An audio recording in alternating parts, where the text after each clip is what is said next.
Welcome to Fantastic Tones for Human Bones. This is a podcast where Mark Clifford and myself, Robert Woods Ledoux, discuss the music that we love and hold interviews with inspiring musicians discussing their work and practice. In this episode, we talk to the prolific Devin Smith. Devin Smith is a multi-instrumentalist, composer, writer, and computer programmer based in the San Francisco Bay Area. We discuss Devin's extensive music catalog as well as his growing writing portfolio and programming efforts. Please visit devinsmith.work for links to all of Devin's work, be it musical, literary, or other. You can support the podcast by subscribing to us on Patreon. Follow us on Twitter at tones_4. Follow us on Instagram at Ep04HB. We greatly appreciate any and all of your support. Thank you so much. Fantastic tones for human bones. Welcome, Devin Smith. This is Fantastic Tones for Human Bones. I'm Robert Ledoux. I'm Mark Clifford.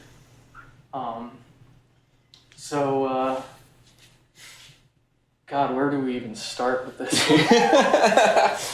I had the idea of starting with Slow Year. I just realized I keep writing Slow New Year, listening to my albums. Because I feel like that, but maybe we should just start at the beginning.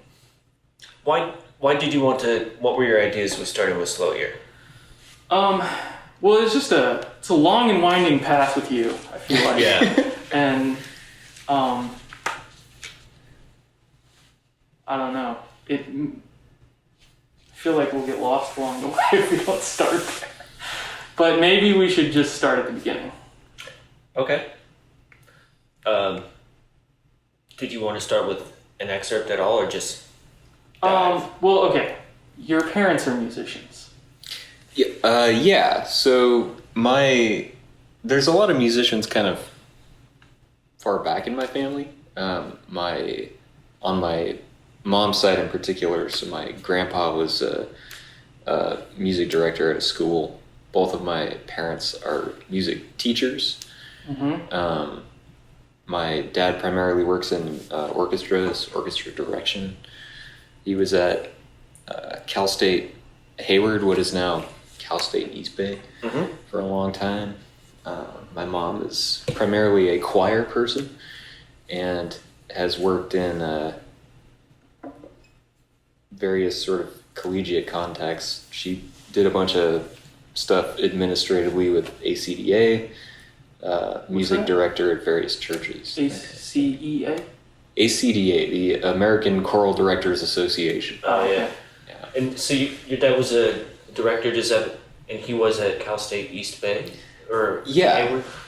Does that mean he was choosing the rep and leading the orchestra? Yeah, so he's a conductor. Okay. And he had a handful of ensembles, and he was teaching student conductors and that kind of thing. Oh, wow. Yeah. Okay. What's his instrument? He's primarily a brass guy. French horn is kind of his main thing, but he can get by on a bunch of different brass instruments. French horn's like a hard one. Yeah. Yeah, I mean, I think the thing that he likes about it is that the role that it fills in the orchestra is kind of interesting, and you have like a lot of options for what you use a French horn for. I couldn't agree more. Great summary. French horn role in the orchestra. Mm-hmm. Yeah. I mean, and so coming up, I assume that you were exposed to tons of music, and you'd be like backstage listening to different rehearsals, and you would be dragged along to all these things. Perhaps forced to take piano lessons even? Yes. This is one of these funny things where I was definitely dragged along to a lot of stuff. I attended probably a lot more orchestral and choral performances than the average child does. Mm-hmm. With that said, you're also like a kid, so you become a teenager and you're like, I don't want to do this anymore. Yeah. Forced piano lessons was a big thing, and sometime in middle school, putting my foot down and being like, I don't want to do this, caused teenager tension, all that kind of stuff. Bit of a kerfuffle in the household. But later on, you understand how valuable a lot of that stuff is in terms of just sort of suffusing a developing brain with stuff. Yeah. Absolutely. I have similar memories falling asleep in the back of Zydeco halls and also being taken to mini jazz concerts and mini orchestral performances. Zydeco halls. Yeah, my mom was way into Zydeco dancing along with In Denver? Yeah, it's a thing. It's a big thing. Wait, is it still a thing? I'm sure. Like those cats, they'll keep going, it seems. But also like the orchestra, all the jazz clubs, and I feel like the impressions that it had made on me as a young person, because even for all the times that I didn't want to go, there were some times where like it did something inside and you realize like there's a lot of value in here somewhere and I'm not sure what it is. So for you, did you ever like put your foot down and you're like, I'm not doing piano anymore? Did you outright stop, or did you play through high school, or? So I took formal lessons probably up through 7th or 8th grade or something like that. Mm-hmm. So after you like quit piano lessons, was that you quitting, like being like, I don't want to be involved in music, or were you also investigating like bands and like stuff like that? Yeah, it was more of the latter. So at that point in time, I had worked a paper route for a long time, and, saved up and bought a computer, and at that point I was started to transition into doing music with computers and IDM. Yeah, well, it started out as like really bad trance music. There are recordings of these, but I don't think they're online anywhere. But I was really into like like Paul Van Dyke. So that's a name that you know. Yeah. So initially it was just like real bad kind of like 909 drums and super saw waves and all that. So you were checking out that music, and then so how did this develop then into you going to college for music? It got to the point where toward the end of high school, I didn't really quite know like what I wanted to do, but like the expected pathway was college. So at that point, I had built a fair amount of, I guess you could call it like real material, and like things that you were willing to show people that you would actually stand behind. Right. Okay. So I'd been working on all this stuff, and at that point I was starting to become much more interested in the actual like sound production, and this was sort of getting more into like recording audio and manipulating it and doing more of the IDM type stuff. So I checked out a bunch of different programs that dealt with either audio engineering or music engineering in some capacity. And it seemed, at the time, I don't think this is really the case anymore, but at the time there seemed to be a lot of bifurcation between music programs and audio engineering programs. And how I ended up at Miami was specifically because it was the one that seemed to do the most of both. Mm-hmm. We recorded Richard last night. He said the same thing. Yeah. He even used very similar terms, actually. Yeah, he said, yeah. Yeah, he did. But anyway, what was I going to... Oh, can I, just out of curiosity, ask what you were working with when you were in late high school? Just the kind of gear you had? Just out of curiosity. Oh, yeah, totally. So at this point, I was working at an Aaron Brothers. I was a framer for a brief while, and so with that income, I had bought an Alesis QS 8.1, full-sized 88 key keyboard. It came with a copy of Logic, like 4.1. Okay. So that's kind of where I started on the DAW that I still use, although obviously later versions of software. But so it was primarily sequencing in Logic 4 into it in Analysis, and then a friend of mine got a Boss BR8 recorder. Oh hell yeah! And we kind of shifted it back and forth. So when I had to track bad guitars, I tracked bad guitars on that. I used to use a BR32, and oh, cool. I mean, to be honest, I still like the sound of those recordings better than a lot of the stuff that I do now. For what I think, it's just that it's so clean. Is that digital? Yeah, it's a digital portable. It's why I got the R24, but I think the BR32 actually sounded better to my ears. You know. Anyway, that's interesting. So, and playing in bands at all, or no? So I played in like a really casual garage band. We didn't do any shows or anything like that. It was mainly just sort of jamming out. The first song that we learned was Paranoid by Black Sabbath. Nice. Well, and you were playing keyboard, or? I was singing. Wow. But it was kind of by default, mostly because everyone else was like a little too embarrassed. And there is something I would like to go back and mention. Yeah. In terms of early exposure to stuff, which is that I was raised as a child on a heavy diet of mid-century movie musicals. Okay. Yeah. So interesting. Like a lot of The King and I, Kiss Me Kate, West Side Story, all that kind of stuff. So when I was like getting into band, when I was getting into rock bands and stuff like that, I tended to gravitate toward bands that were somewhat theatrical, like the Marilyn Mansons and all that kind of stuff. So I was in this very casual rock band. I had sort of less shame around singing. Yeah, that makes a lot of sense, because if you're exposed to that, would you be singing along too? Would you know all the tunes and kind of get in there? You know? Yeah, I mean, I can definitely like sing a lot of those shows. In particular, like Phantom of the Opera. I could probably sing through.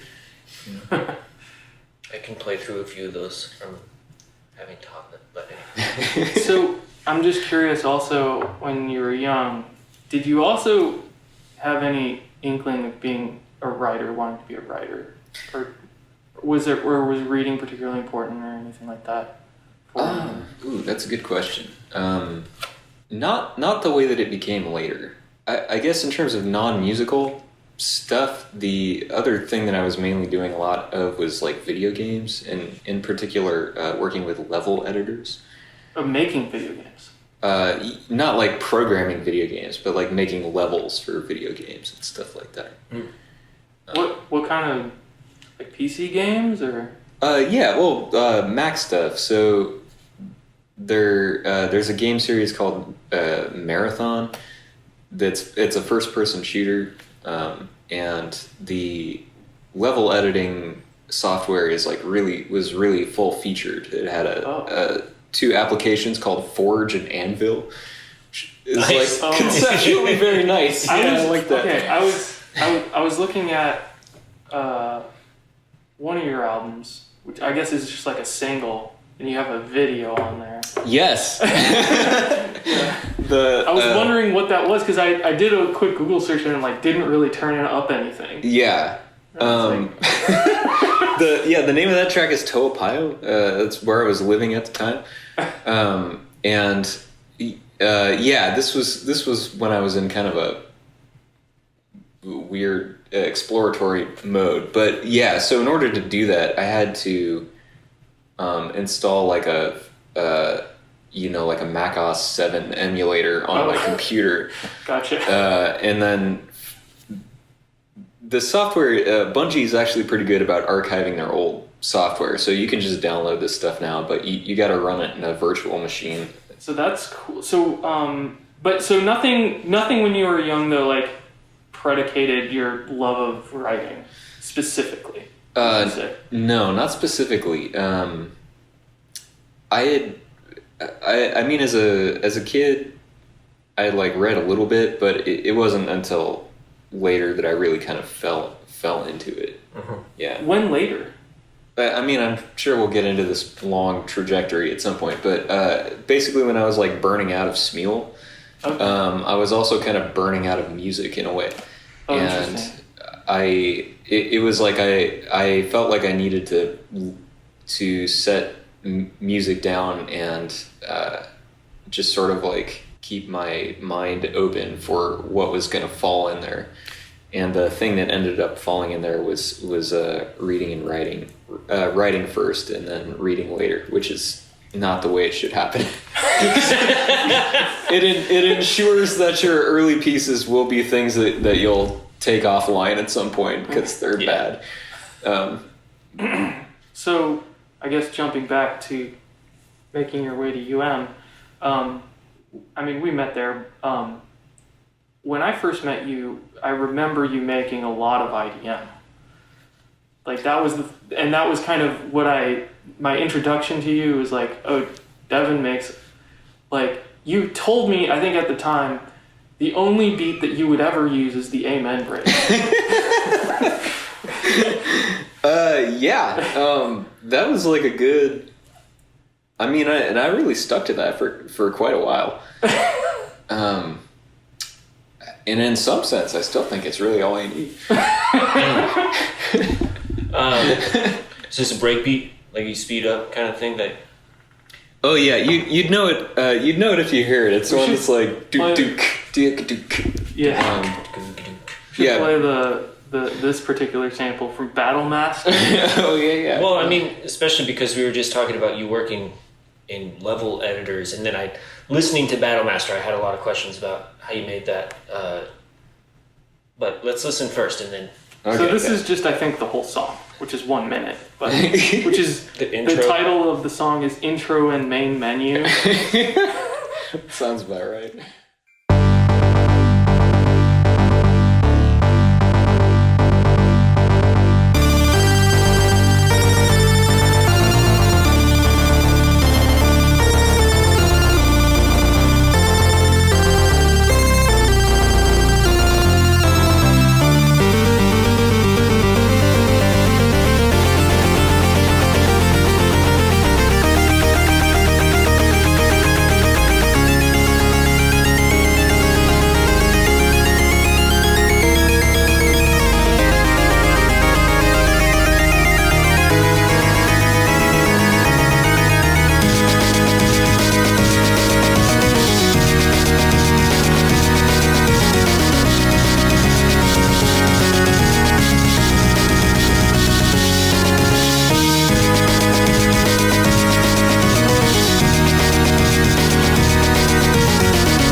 Would you consider that chiptune? Is that right? Or well, I don't know too much about that world, but I have a few questions. That being one of them. Oh, okay, yeah. Well,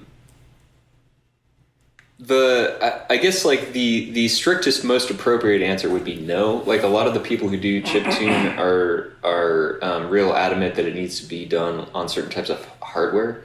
So that was all done in Logic with soft synths. So that wasn't tracking. That was I from what I've heard and learned about Renoise, I kind of thought that might have been in there or something similar. You know? Well, I didn't get into trackers really, and I still only use them in very specific circumstances. Mm-hmm. And if I had been a little bit more flexible, I think it would have benefited me a lot to be doing this stuff on trackers rather than on Logic. But so were those performances? The other funny thing to note is at this point I didn't have a MIDI keyboard. So I was just plugging everything into a piano roll mainly. Would you create the piano you would use MIDI in Logic, and then would you run it through the synths and record those? Is that... No, so it was all soft synth at this point, so just like VST plugins, but okay. But what I meant specifically is that I didn't have a like an external MIDI keyboard that I was like playing this on. I was like using the pencil tool. You had to, okay. Yeah. That sounds really labor intensive, and you created whole records like this. Like, if you look at the record on the Bandcamp, it's essentially an entire video game's worth of music, except it's just for you. I was as a person, and I'm trying to get better about this, and as I'm getting older, it's sort of happening naturally. But I was very internal, and a lot of this made more sense to me at the time, where it didn't strike me as odd that someone would be doing something like that. I see.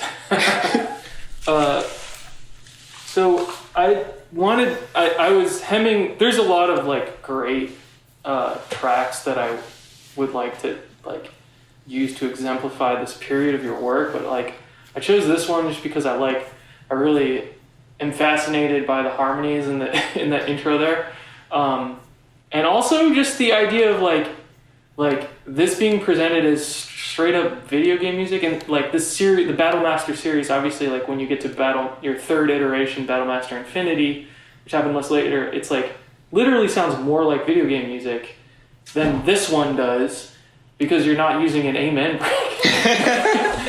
Which I thought was just, it was fascinating. I kind of wanted to play the track that immediately follows that. Oh yeah. Because then the beats are like, yeah, like really super funky. Wait a minute. Did what we just heard use the amen break? Is that right? Yeah. What? Yeah. All right. I need to. Here, I need to understand. Let me what's just going play on with this thing. the intro to the next song on that album, just for the amen break, because it's so dope. Also, I just remembering like you showing me how you edited that. I was like, what? Oh yes. For a long time, I wasn't using like sampler plugins. I would just take the audio file and cut it, and then just like copy and paste and like drag the individual drums. I mean, you describing how and knowing how much output you have. Like, one of my questions was like, how did you make it so you were always available to create music when you felt inspired? Because there's like, you have a massive output, but it sounds like you just found processes and said, F it, I'm going for it. You know, like, I don't know if that's true down the line, you know, but it sounds like early on you're just like, oh, this is how I'm going to create this music, and you felt very satisfied just hanging out and making these things in this way.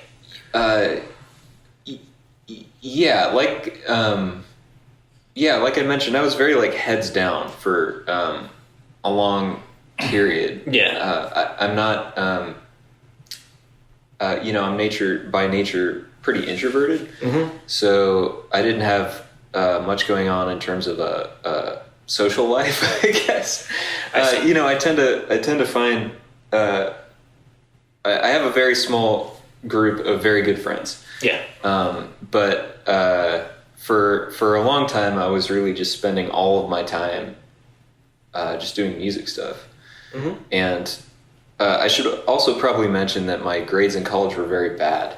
Really? Because because I would specifically... extraordinarily surprising.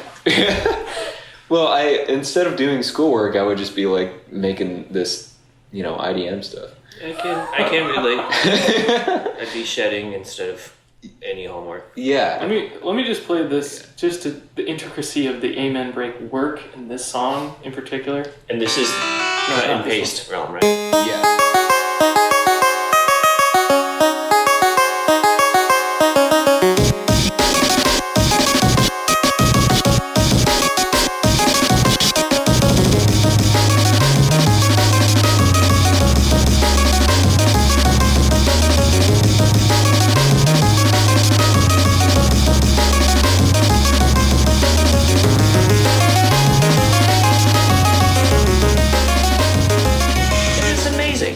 Listening to this, I had so many assumptions that are just dead wrong about how all this was made. That's like, amazing. You certainly don't make the assumption that a guy is like clicking and dragging each individual note from one side of the DAW to the other. No, that's incredible. It's also kind of inspiring because, you know, I feel like at that age when you're younger, like when how I feel kind of whimsical about the recordings that I made with the BR32. Yeah. I didn't know back then that what I was doing was working in a really good way. I took it to my audio engineer friend to mix and clean up and everything. He's like, this sounds good, you know? And then it's really hard to get back to that kind of energy and spirit nowadays for me. Like now, I don't know.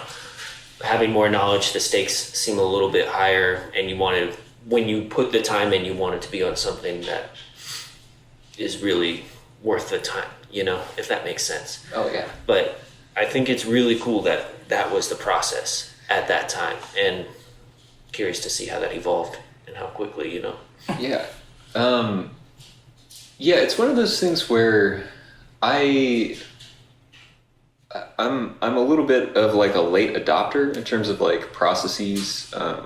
I tend to sort of really get into a particular style of working, and then as time progresses and like new software becomes available and that kind of stuff, like I tend to stay in one kind of a thing, which is a little bit odd, particularly in this period where I was like making a lot of IDM. A lot of that is based around like finding new tools, and it's the process of making sound by experimenting with like new techniques and that kind of stuff. So I had this sort of like weird mismatch between my actual working process and the output in terms of the way that most people who were working in that style were working. I see. A connection that I didn't make until I was much later was that in some ways the process that I was using in the DAW in my mind was very similar to for example like making levels, level editing. Big time. Because you're like, if you're making a hallway, you're just like... Yeah, you're just like dragging polygons around. And like it's very laborious in a certain sense, but the end point is always satisfying. So it maybe didn't occur to me to get as frustrated with the laborious aspects of my working process as an average person would have been. That's interesting. Yeah. I've never seen how level editors work. You're dragging just elements of the walls and the floors together? Yeah, so I haven't done this for quite some time, so I'm not sure quite how it works now, but at the time it was like you'd be essentially looking at a top-down view, and you would make the layout by drawing polygons, and then you would connect the polygons with vertices to sort of create like the room that we're in now, and then like a hallway. And then you would have all these extra panels for how high you wanted the room to be and what textures should be on the walls and the ceilings and the lighting levels. And you have to add all this extra stuff for if you want something to be like a door or a moving platform. At the time, it was like very clunky. And it got me sort of accustomed to having a very high tolerance for like clunky interfaces and like clunky working methodologies. So in a certain sense, this really fine-grained stuff I was doing in piano rolls and chopping up audio in this way it felt sort of comfortable in a certain sense. It's also really helpful to have constraints. Yeah. To get things done, you know? For me, I really appreciate having those, but yeah. So, you at this time, like, you must be getting into other music as well, right? You're listening. At least I know to Venetian Snares was your big one. Yeah. And like possibly some other classical music and like maybe other bands and stuff like that. Yeah. So at this point I'm in college, so on the IDM front, I was lucky enough to get hooked up with the people who did the IDM radio show at the school. Oh yeah, forgot about that. Yeah, and that it was hugely valuable, and it exposed me to a lot of music that I wouldn't have really come across. And in particular, the guys I was working with were named Tim and Ed. I haven't really kept up with these guys too much. This was a long time ago, but I believe Ed's still making music. His name was Skymall with 3 eyes. Oh, I know this person. Oh yeah, cool. Yeah. Anyway, yeah, and that was like really great. And I eventually sort of when Ed left town, I sort of moved up to be a DJ in that role, but I'm not a particularly good DJ, and I don't mean that in the technical sense of like scratching, more so like the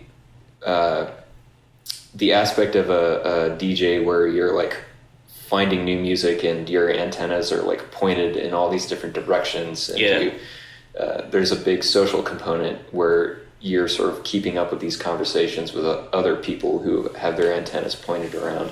Yeah. And, I was very bad at that kind of stuff. But it was really great for just sort of listening to all kinds of different stuff. So yeah, in terms of breakcore, Venetian snares, a lot of this stuff it's a little bit basic for like IDM bros.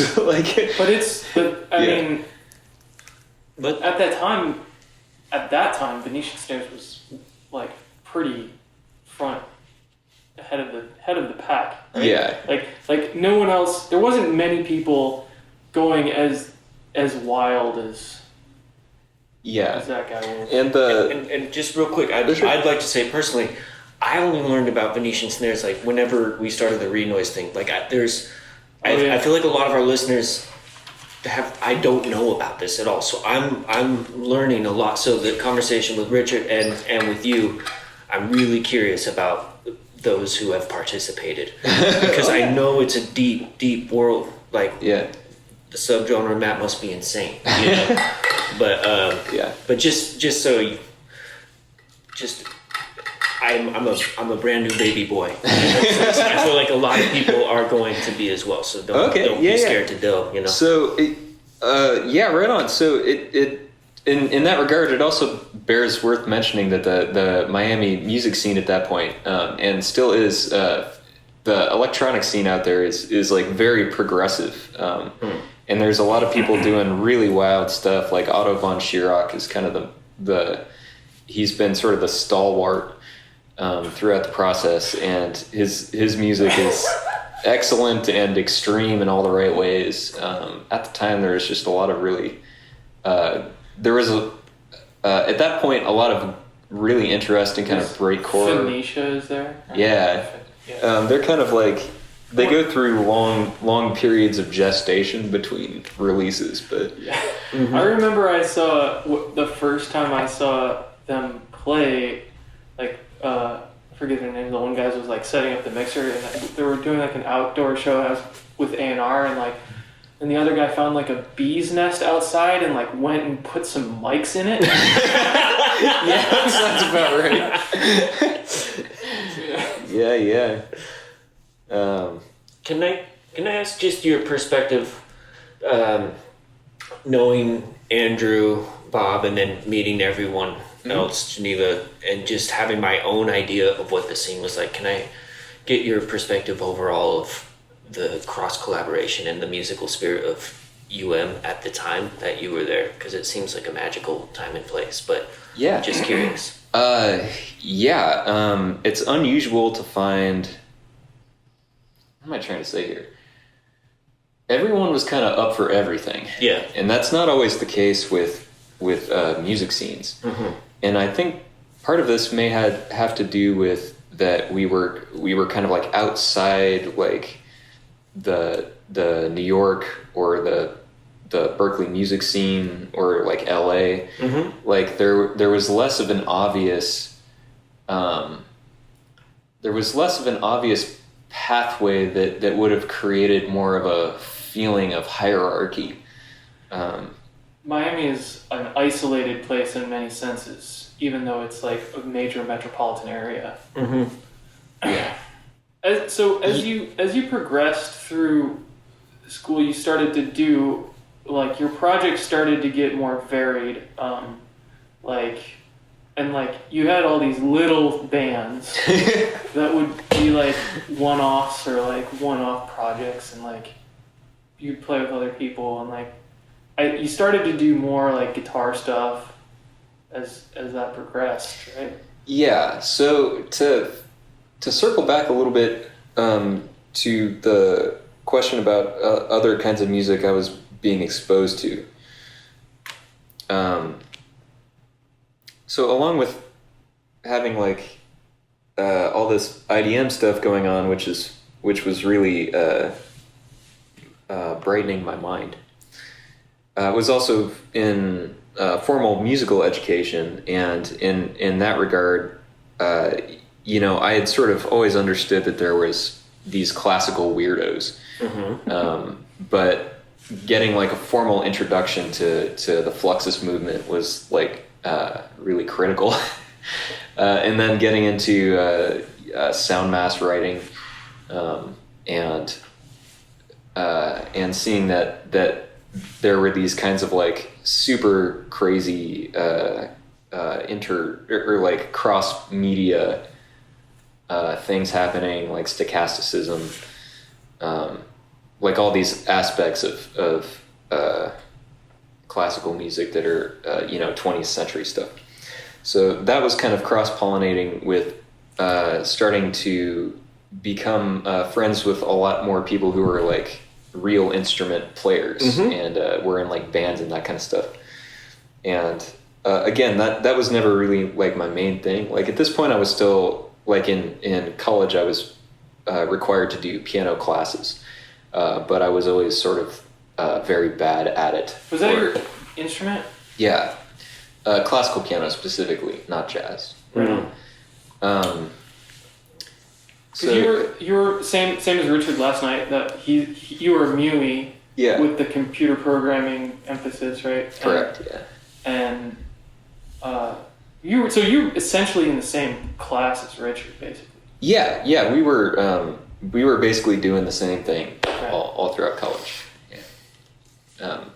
And then off hours and like bands and stuff. Yeah. Yeah.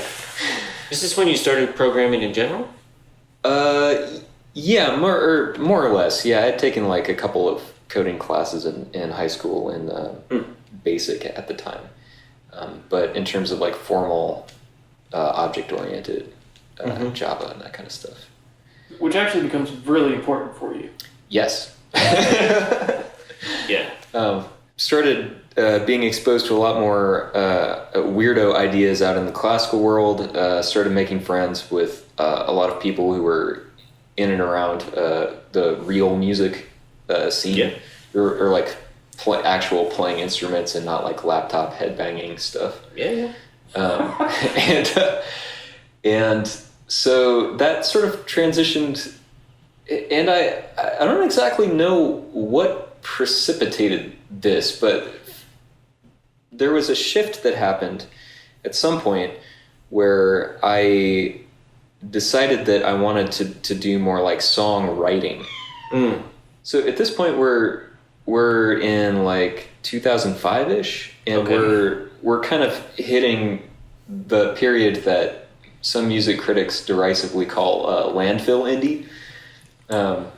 Okay. Which is a term I've always liked having, because I feel like it sort of suits what I was doing in a sense.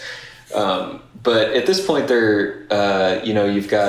you sort of start to have this ascendancy of bands that are like getting big on MySpace. Arcade Fire is coming out with Funeral, and it's changing the musical landscape. Modest Mouse is like playing arenas. And a lot of the music that was coming through WVOM, which I was at this point still sort of doing some work on the administrative side, like screening albums that would be sent to us by promoters and that kind of stuff. A lot of it was just like very poorly recorded, poorly performed, like the in an intentional way. It seemed like it was basically like punk rock, except for with all the volume knobs like turned down. I see. Yeah. Okay. And I think being exposed to a lot of this stuff, the natural thought was maybe like, oh shit, I could do that. Oh yeah. Did you play guitar before that, or were you learning guitar at that point? I had played like, the broad answer is that I basically hadn't really played guitar before doing these one-off bands. That's kind of how I taught myself. Like I had done like power chord stuff, but that was like the ultimate extent of it. And I'm still not a particularly good guitar player. This is an aside that you should cut and paste wherever it's appropriate. But when you hear a guitar solo in my recordings, those usually take me like 3 full days to record after several weeks of practicing them. Oh, okay. Yeah, so it's not really like a solo. Like I write out exactly what all notes I'm going to be using and like practice the bends and all that. Like, I'm a very low quality guitarist. I mean, I love that intentionality though. You know what you need to achieve and you shed that. It's like when you listen to multiple takes, maybe it's not like this at all, but multiple takes of the same Miles Davis record, his solos are very, very close to one another. So I did not know that. You have something in your ear that you want to achieve and you work on that. Yeah. It's something that you're working on at the time and your technique will expand on account of that. Right. Well, theoretically it should. I think that's maybe more the case if you're doing it more consistently. But yeah. So in a sense, in terms of the value of working with other people, a lot of times what I would be doing in these one-off bands is I would just record like really sloppy stuff, and then I would know these amazing musicians where I'd be like, this is what I was trying to do, and they would be like, oh yeah, and they would just do it, and it was really magical in that sense. Yeah. That is a cool feeling. So the caliber of musicianship at UM and the collaborative spirit made these projects fairly easy to record and just document. Would you be recording at home, or were you using school studios or anything, or just whatever you could find? So let's back up a little bit and talk about sort of Atomisk Records, which was not really a record label. But, we needed sort of like a catch-all name, and that's what we ended up settling on. And probably the better way to think about it is that it was like an easy way to think about organizing the output of various kinds of one-off projects. And it was just having a group of musicians who was kind of like up for anything, because it may be like one day you would run into somebody and they'd be like, oh, I'm doing a country music album about a man who gets eaten by a shark or something like that. Yeah, totally. That's not a real example, but it's the kind of thing that would not have been out of the question at all. It's a realistic example. Yeah. So that was like really important, because it got everyone kind of working on the same wavelength in terms of understanding that you may be called upon to participate in a strange thing. Yeah, absolutely. And I appreciate the residual echoes of that energy that I've experienced out here, and it's definitely opened me up as a musician and a person. Even from afar, like I still appreciate what had happened there. I feel like the spirit lives on, you know? Yeah, oh, definitely. Atomics lives forever, actually. Totally. It's amazing. So, I cassette, the project that you did, I think mostly here in San Ramon, but Yeah, at the time. was like over the summer. Mhm. Like it was pretty like short, if I recall. I mean, I think you did some of it in Miami, but No, the whole thing was recorded over a summer break in 2004, summer of 2004, I think.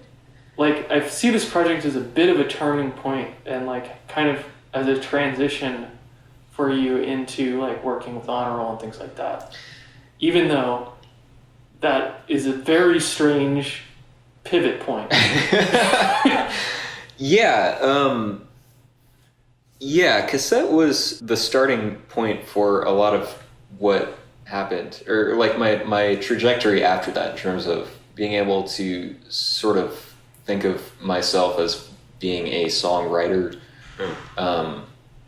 It's an unusual album for a lot of reasons, structurally, technically, but specifically because a lot of that, what I was talking about in terms of these like really kind of like clunky slipshod working practices, it was made in this way, but in the process of having that focused time and that sort of bracketed time period in which all the music was being made, at the end of that process, I felt like I had worked through enough ideas in terms of structuring songs, figuring out where I was comfortable as a songwriter, and more specifically getting at the time, I don't think I would have described it this way, but being more serious about singing. And the end product was this thing that had kind of like a built-in like funny structural hook, that it was all short songs. All these things kind of hit the blender together, and the thing that came out was better than I would have expected it to be, given the quality of my guitar playing, given the quality of my recording setup, which was it was literally just like an SM57. Given the total. Is this a swearing podcast? You can swear. Okay. Say whatever. Please. Given the like don't give a fuck approach to my mixing, which was coming out of this like breakcore context where it was just like turn everything up to 15 and just like slam limiters on like every track. And that a lot of the songs were either nonsensical or theatrical in some cases. There's a lot of just like straight nihilism on that album. Like you put this stuff down on paper and you're like, that I don't know about that. Yeah. But it all kind of came together in like a really unique way, and I was lucky enough at this point to be surrounded by people who were able to hear the album kind of for what it was and sort of like understand the extensions in terms of like what I might have been going for but didn't exactly hit, or were able to digest music that was aesthetically slipshod or aggressive in these ways, and it just really kind of like clicked. Yeah. Interesting. So I picked a sample for this one. Okay, excellent.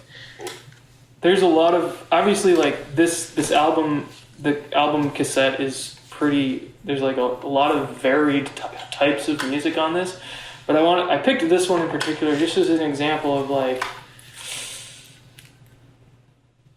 I think particularly me and like Rajan and a lot of other people saw a lot of really deep beauty in this album, and it's songs like this that really exemplify it, because it's like, and it's also the idea that this is a song. So this is like about a minute long. This is the whole thing, the whole track. Pink Scorpion paperweight.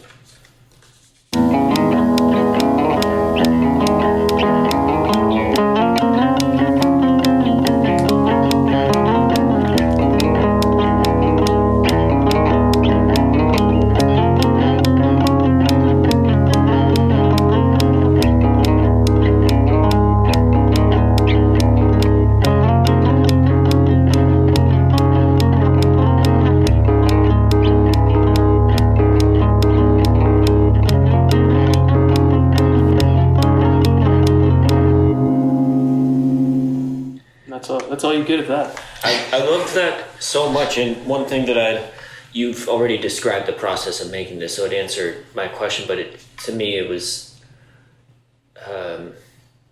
inspiring that you follow through with, because to me it felt like something you could take as a voice memo. I've already talked about this before, but a lot of times those just sit there as voice memos, but seeing it through and making the idea happen.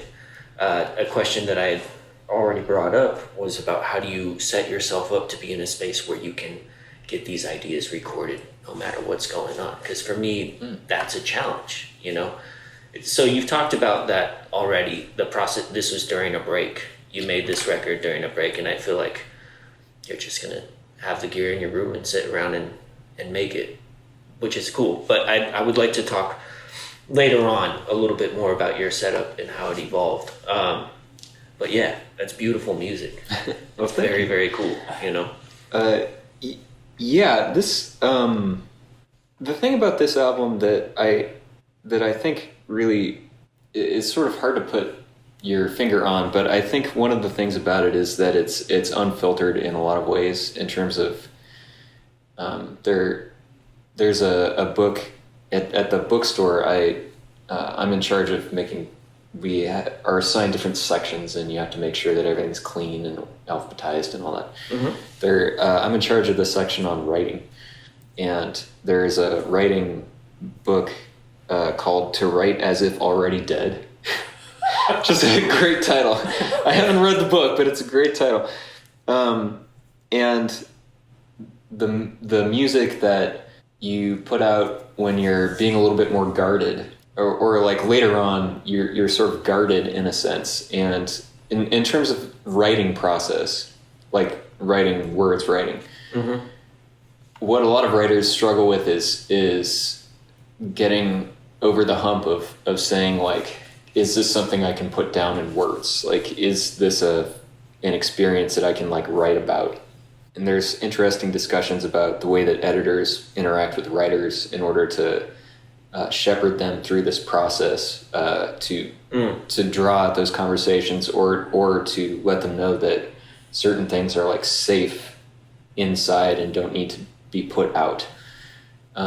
This is all like really interesting stuff, and at this point I wasn't really thinking about any of that at all. There's all these really odd ways that younger people are in the world, just in being in more chaotic life positions where things aren't really like set. Yeah. And in a sense, that unguardedness, in like a really broad capacity, unguardedness in the songwriting, in the just going for it performances that you hear on the record, and then the process of just like saying like, well, you know, summer break is over, it's time to like put it all, burn it to a CD and just like pass it out. Yeah. There is a B-sides though. There's like yeah, it has like I don't know how many songs, but yeah, all total, it's I mean this is something that we'll probably get back to as we talk about working processes later, but I edit a lot of stuff out generally. Okay. So that's about half of what all, but the B-sides are exclusively pretty bad. So that'll be a recurring theme in terms of my editing practices. You know, at this point, the casualness of documentation, the ease with which you can record and produce music. Yeah. And in particular, there was an artist a couple of years ago who utilized the built-in limitations of Instagram and TikTok and produced an album that's all 1 minute long songs with music videos. So in a certain sense, these ideas are like replicable, and her album was certainly like way more polished than mine was. Sure. But in terms of your album was 15 years before its time, though. Yeah.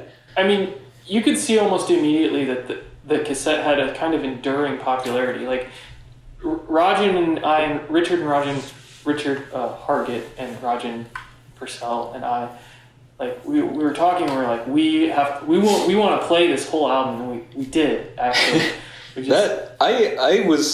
That was baffling to me that somebody wanted to do that. Did you have any say in that, or did you all just learn it and play it? I mean, it was actually a fantastic feat of organization, because we only had, because like a number of people were like out of town because it was the summer, and we were coming back in time for like a gig or something like this, and we had like a day to practice. Yeah, I think we practiced twice. I think maybe like one morning rehearsal, one night rehearsal. Yeah. We were practicing the day of the show. Yeah, in the morning, I think. Yeah. So you participated in your own music? Yeah. Okay. So this, going back to the fortuitousness of being surrounded by musicians who are excellent in all these capacities, like that wouldn't have happened otherwise. But the other thing is that I was radically unprepared for this, as like I was just recording these and then like sending them out. You know, I wasn't like preparing for a show or anything like that. So when you sent me that email that was like, yo, we have to do this, you know, that was like a whole other kettle of fish, right?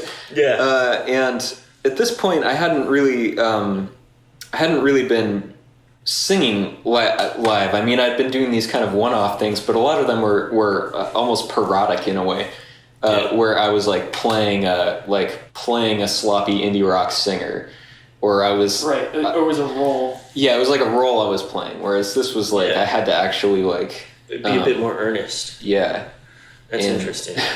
And just from a technical perspective, a lot of these songs were not. At this point, I wasn't really like writing for my instrument in terms of vocal stuff. So the ranges are all like weird. I wasn't particularly practiced as a singer, so there's like a lot of I mean, it's incredible that we managed to do the show at all. You know? For my own curiosity, were there charts involved? Or did y'all just listen to the record and make it happen? I mean, we had talked about it. Like, we were talking about, okay, you play this, I play this, you play this, I play What'd this. you play? I was playing guitar. Okay. And but yeah, I mean, just it was an album that really spoke to like everybody almost. Like everyone was like, this is cool. This is a cool album at the time. But it's interesting because you did start writing more pop songs, but also some of the projects that immediately followed this output was our collaboration, Ishley, and like The Ports, which is like Ishley, I think to this day is still one of my most technically complex bits of music that I've ever done. Yeah, can you, while you two are here, can you both talk about this a little bit? Because you sent me the record. Like, okay, admittedly, both you and Bob have a large output in. Even though I technically own every record in your catalog, I haven't listened to everything. I'm sorry. Sorry for everything. How dare you? Yeah, I know. How dare you? But so he sent me that. He's like, "Have you heard this yet?" And I've just started to dig in, and it's bonkers. So can you please describe that music and that collaboration, just a little bit, both of you. I don't know who's doing what and what the process was. And I recall talking to you about wanting to do a collaboration, and like one of the only things that I mentioned was that I wanted it to be like complex music. I think that was like one of the only parameters. Yeah. Well, it worked.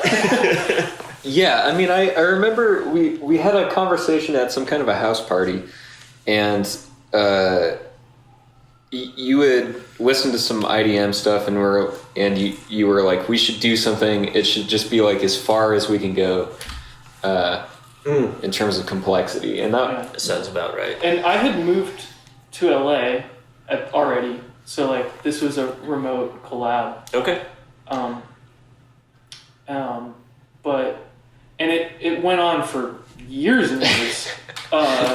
Yeah. Just because of the slow pace. I mean, that's hopefully Jing gets made at some point, but it takes time, especially, I mean, if you're not in the studio together. Was it Logic? I wasn't using Logic. I was using other stuff. I was using Magix at the time. I've never heard of that. I was looking for it on the internet the other day, or like not super recently. I was talking to somebody else about it, and it's like I can't find any record of this software anymore. It's like it doesn't exist. Yeah. But it was like an old PC DAW. It was basically like, I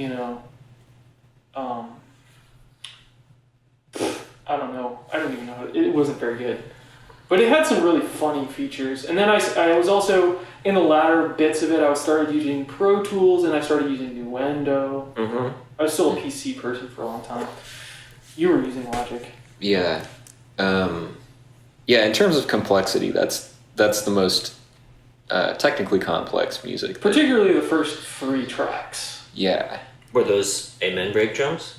Some of them, I think. I think they were. The third one in particular. That's also the only time I've used for the second one a synclavier, one of those like modern player pianos. Oh, yeah. Yeah, they the one that. Oh, yeah, I forgot about that. Like yeah, the one they. Zappa special, man. I love those Yeah. things. Yeah. So that was pretty cool. That's because interesting. you could write these like 30 note chords and stuff.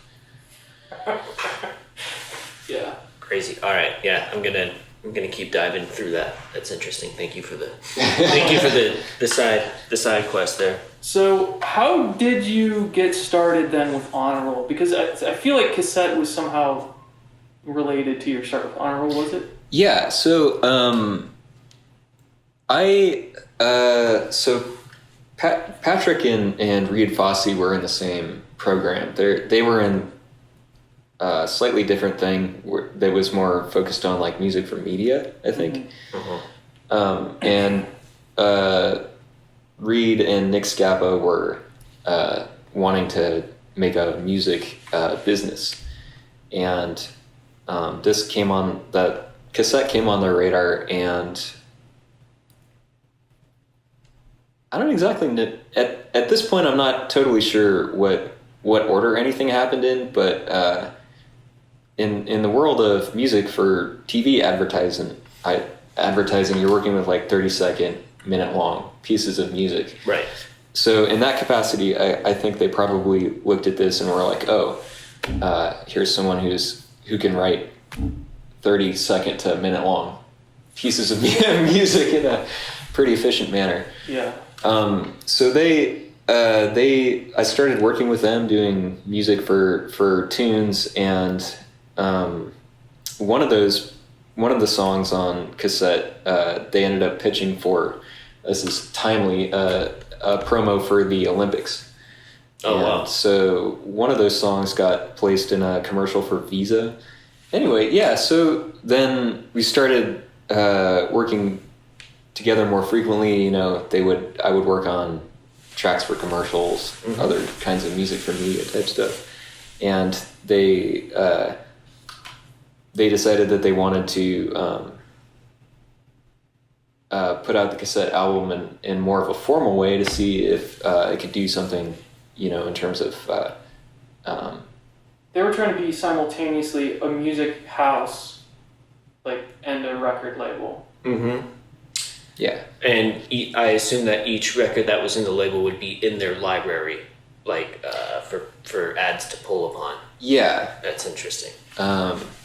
Yeah. So at this point, like cassette, we had done the one performance, and we had all kind of like moved on to other stuff. So there wasn't really like the people a band. that did that performance. All of us moved to LA, except for Patrick Hart, I guess. Yeah. So at that point when they were like, we want to put this out, so we had to put together like a live band to play the material, and at that point, got together.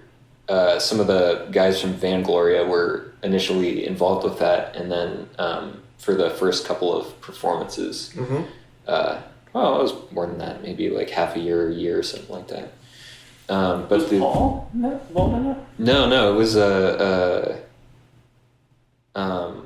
Nick Krug played bass and Makowski played guitar. Oh. And then eventually they swapped out for Joe Raymer on bass and now Raina Davies on guitar and Richard Hargett on drums and Patrick Hart on keyboards.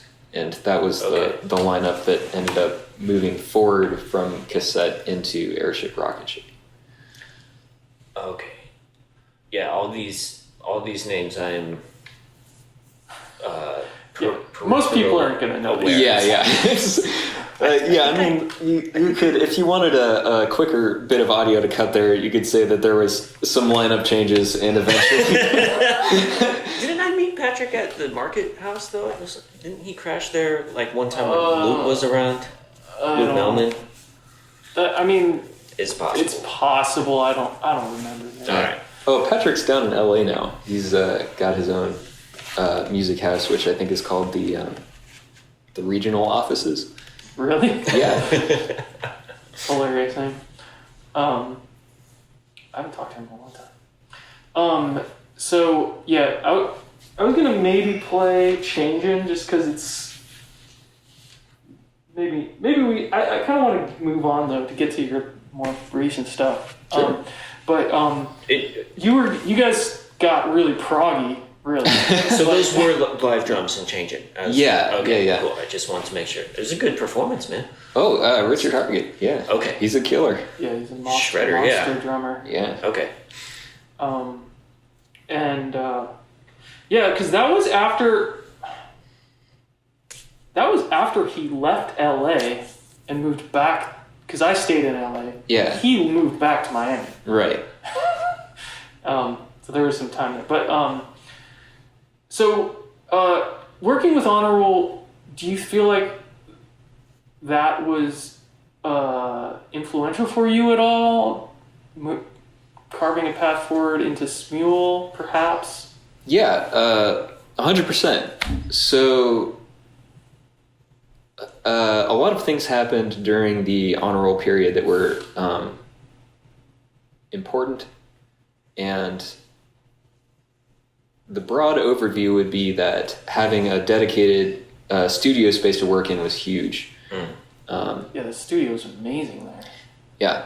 And, I had my own little room that I could go into and shut the door, and the amazing thing about that studio was that it really embraced, like, the home recording setup. Yeah. Like, inside of, like, the idea of a major production studio. Like, yeah. Because, like, it wasn't just one central hub where you would record different... It's, like, each of these little rooms where people could go make their 30-second spot for the rip or whatever. Yeah, and that's becoming more... You're seeing that more frequently for studios to have these smaller breakout rooms, but it was definitely forward-looking, for sure. Yeah. Yeah. And... Wait, would it be up to you to curate your own equipment for your room? Or would they have standard, like, preamps and... It was a mix of both. So they supplied, like, the computer and the like the preamps. They had like a mic closet, that kind of thing. And then for whoever was working in the room, usually it was just whatever stuff you had on hand. Okay. But yeah, I mean, it was good. Like a lot of times, the convenient thing about having it like that is the room I was in had enough space to, for example, if I needed to set up a small drum kit or rig up some like strange amp configuration. At this point, aesthetically, it was popular to be doing a lot of like reamping stuff, pushing like drum machines through bass amps and that kind of a thing. But I do want to like talk about development, shedding specifically, in that it was in this period where cassette and then eventually Airship Rocket Ship was like a working band, where I had to really get my vocal chops in order. And oh yeah, you were doing vocal warm-ups every day. I remember that. Every day. Yeah. The first like up until kind of the first like regional tour we did with the band, where we were like going up and hitting just like a couple of areas of the East Coast, I was still very much like a shaky vocalist. Particularly in live situations. You know, I'd primarily been working in studio where you have like very good monitoring and you can like stop and retake stuff. I wasn't much of like a live singer. That's a whole other practice. Right? Yeah. Another discipline, because being able to, that's been really difficult for me as well, but you were able to get used to it. Yeah, just get more hours under the belt, and start working with songs in terms of being like, oh, well, let's maybe do this in this key so I can sing these certain parts in a certain range, or shift things around to avoid falsetto parts, or arrange harmonies in such a way where Patrick would be taking the higher one. I'm cursed to be a pop baritone. It's not easy. It's not easy out there. Like pop tenors are like, most songs written for pop tenors are I top out like a fourth or a fifth below where a lot of these guys are banging stuff out. So it's unusual that I can find karaoke material that works for me, for example. Same here. Yeah. I bet we have a very similar range, honestly. Yeah. Isn't Scott Walker a baritone? Yeah, but they don't have very many of his songs on karaoke. We need to change that. Anyway. Yeah. So this part of this period of time is that I was actually actively like working on becoming a better singer, and the process of doing that work led to writing songs that were designed to be sung in different ways, and getting really much more into recording big vocal stacks and arranging choral parts and that kind of thing. Yeah. So the other aspect of Honor Roll is that the variety of requests that were coming in for music meant that I was working basically in any style that was requested. It wasn't that we had gotten known as like a hip hop house or like a country house or whatever. So it was in the process of working in all these different ways that my production ear was sort of sharpened, in a sense that I became able to like identify, what kind of drum machine was in a song, or like how to replicate a certain type of guitar tone. Yeah. And that definitely had like knock-on effects, both positive and negative, over time. Yeah. I think that this is also probably a bit of an answer to just setting yourself up to feel like you're ready to record at any time. I think taking the practice that you had there and then applying that anywhere else, you probably feel super comfortable just like starting the workflow, just sitting down and being able to just bang things out, if you're ready with an idea.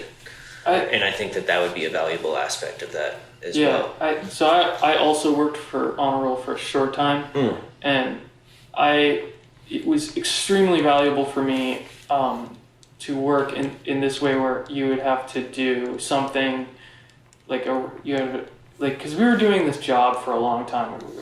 They would send us like whatever song we would have to make something that was in the same vibe of it, basically. Yeah. But a different song. And like, it was like, because of the amount of money that you would get paid for that work, you had to do it so fast. You just had to, or else you're wasting your time, right?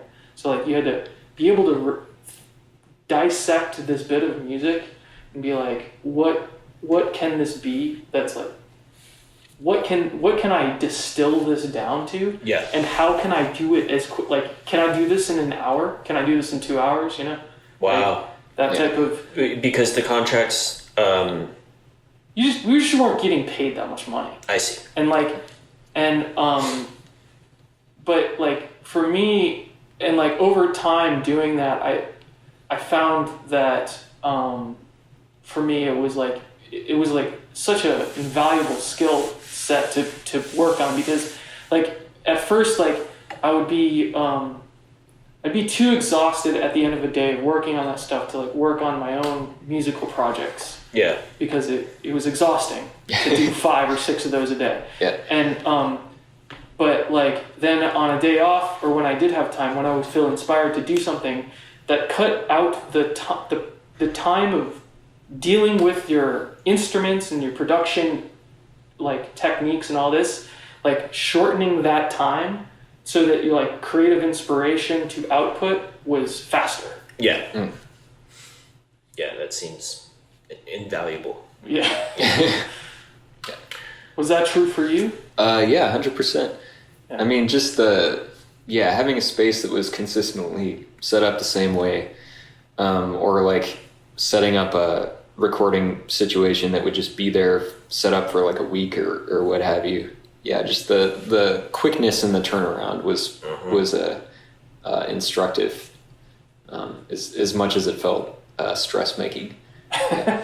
Okay, so you also experienced a little bit of the stress to like nail these out, get these contracts settled and everything. Yeah.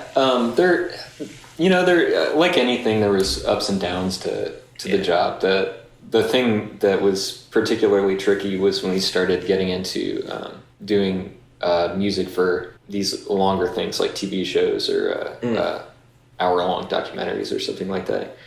They'd be up against a broadcast deadline, so the video editors would be editing very, very close up to the end. So you would have to be like Cocaine Cowboys, right? Yeah, so we did like... Oh, wow. Okay. We did the second one, not the first one. The second one. Jan Hammer did the first one. If you have the Jan Hammer budget, hire Jan Hammer. His music is pretty sick. Yeah. And then Honor Roll did some of the ESPN 30 for 30 documentaries. I did one of them, but the video editing goes up so tight to the broadcast that not only do you have to be writing music for cues, you also have to be adjusting it very minutely, and it's like really a deadline driven thing. So it's a 6 weeks of major stress, and then like how 2 or 3 weeks of nothing, kind of a job. Okay, that's kind of good to know. Yeah. Again, it may be different now. Like the Honor Roll at this point was still kind of making its way up in the world, and when you're in those early stages, you really gotta.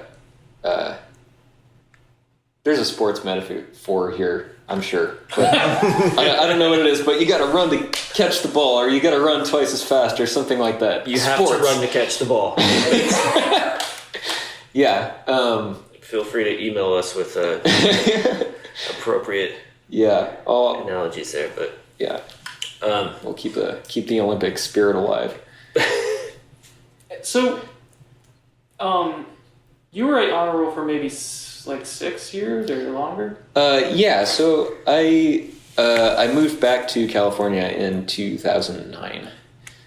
Graduated from school in 2006. Did you come straight to the Bay? You were still doing stuff for Honor Roll, right? Yeah, like little things here and there. But the moving was kind of like I was hoping to take a new path. But answered your question. We ended up in the Sacramento area for a couple of years. Okay. Did you live for a period of time in what was it? Singapore? Yeah, during the year of 2016. Okay. My wife's work relocated us. I see. And, it was really good, really valuable experience. Singapore is an incredibly fascinating place. It's probably unlike any other city, both in its history and the way that it currently operates. Mm-hmm. Yeah, city-states in general are fascinating. Few of them in the world. Singapore is probably one of the most important cities in the world, like hands down. Yeah, from particularly from the financial industry perspective. Yeah. So, when did you start with? When did you start with Smule and when did you start with Miracle Cat? I'm not actually sure either of those things. Oh, okay. Yeah. They happened roughly analogously. They happened roughly contemporaneously. Yeah, so we were back in California by 2009. The economy was spiraling. Amy worked very briefly as a census enumerator for group quarters, which was pretty interesting. Whoa. Wow. And yeah, so Turner got in touch with me because they were working on, at that point, the Glee app, and they needed somebody who could do a certain amount of transcription and musical tasks, but also handle the kind of low-level MIDI type stuff that they needed for the app. And so I started contracting with them, I think maybe in early 2010. That was very much like a part-time thing for many years. So at this point, we were living in like West Sacramento, mm-hmm. and that's kind of when the Miracle Cat stuff started to kind of get off the ground. And I was mainly recording that in, we were renting a small house that had wood floors, and it's a very like wood floor album. Like if you listen to stuff like that. Was James Cameron the first like Miracle Cat song? It's, I mean, it was among the first ones. I remember that one seemingly before the first album, like before the name came. But yeah, this is probably worth talking about. It's the name Miracle Cat. So before we were in West Sac, we were living with my parents briefly in Wilton, which is an area sort of outside of Sacramento where there's nothing to do. And they have one of these TV packages with 1 million channels, and one of the channels was a horse racing channel, and I don't know really anything about horse racing. I still really don't, but we were watching it one day, and one of the horses was named Miracle Cat. That's amazing. All right. So we went online and Googled Miracle Cat, and the first thing that came up was a photograph of a cat that had been shot through the head with an arrow, but miraculously survived.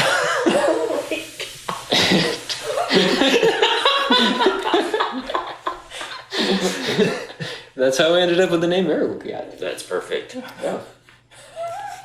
And did you have a singular vision in mind for this musical project name, or was it just like, but previously it was either like Devin Smith or like one-off project name, whatever, and then ever since Miracle Cat came to be, it's kind of been just Miracle Cat. This was kind of a conscious shift in a way. I had been making a lot of things that were very aesthetically focused, even if the material in them was somewhat varied. The Airship Rocket Ship album is a good example of that, where mm-hmm. the songs are somewhat different from song to song, but it feels very cohesive. I observed that in digging through Miracle Cat catalog, especially Slow Your, which we'll get to. I had that exact same thought about that record, where like it feels a certain way overall, even though each of the songs are different from one another, which is cool. So you've been thinking about that even before, like Airship, Rocket Ship. So for Miracle Cat, there wasn't any, it specifically was not, I wasn't going for a unified aesthetic. I wasn't going for a unified writing style. And it was very much sort of like my stuff with Honor Roll had sort of like run its course, and I was in the process of like trying to return to center, as opposed to having my musical direction be sort of coming from external factors. Mm-hmm.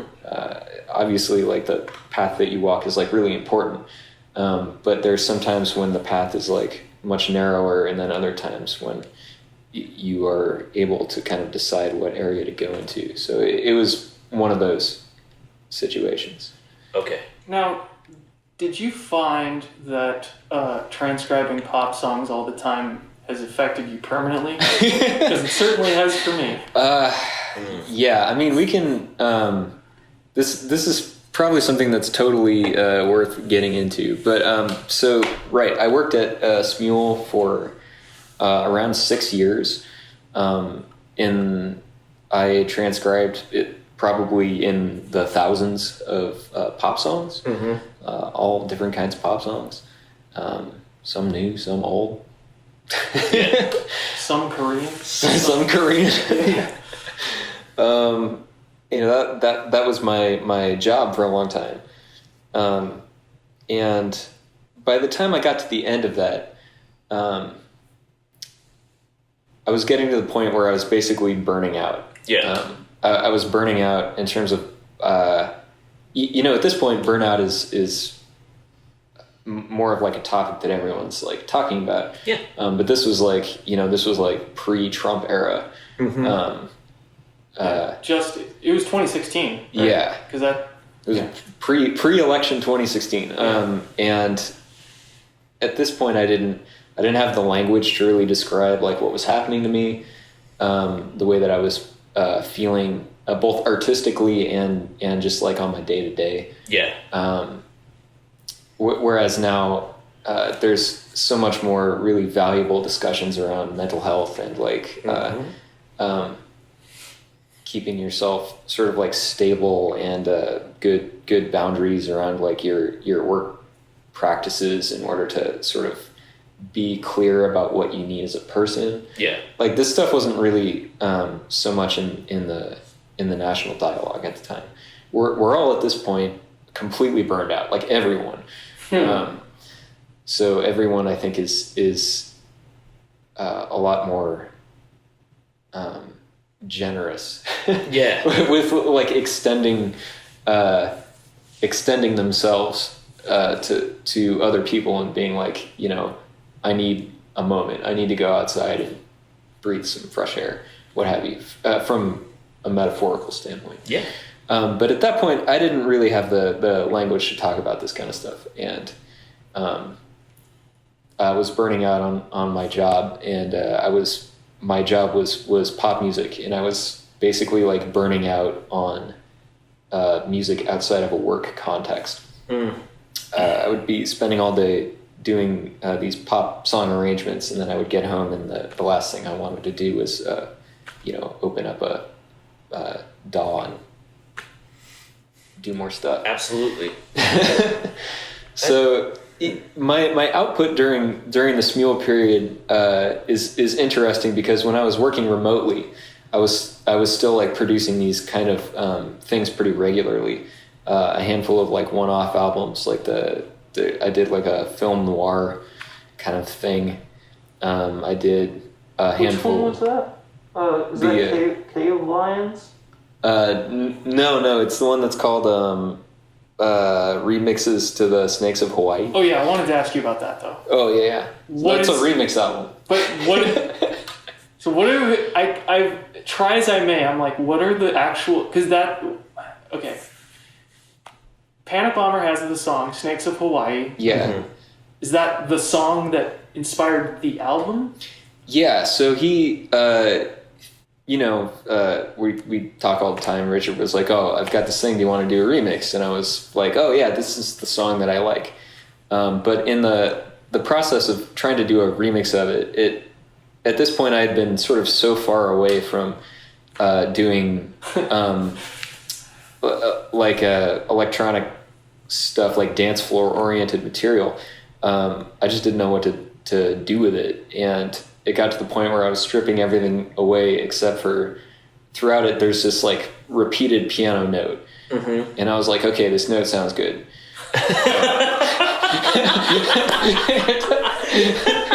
And I started playing around with different EQ and compression stuff, and eventually it sounded like a note coming out of like an old record, and I was like, okay, that's great.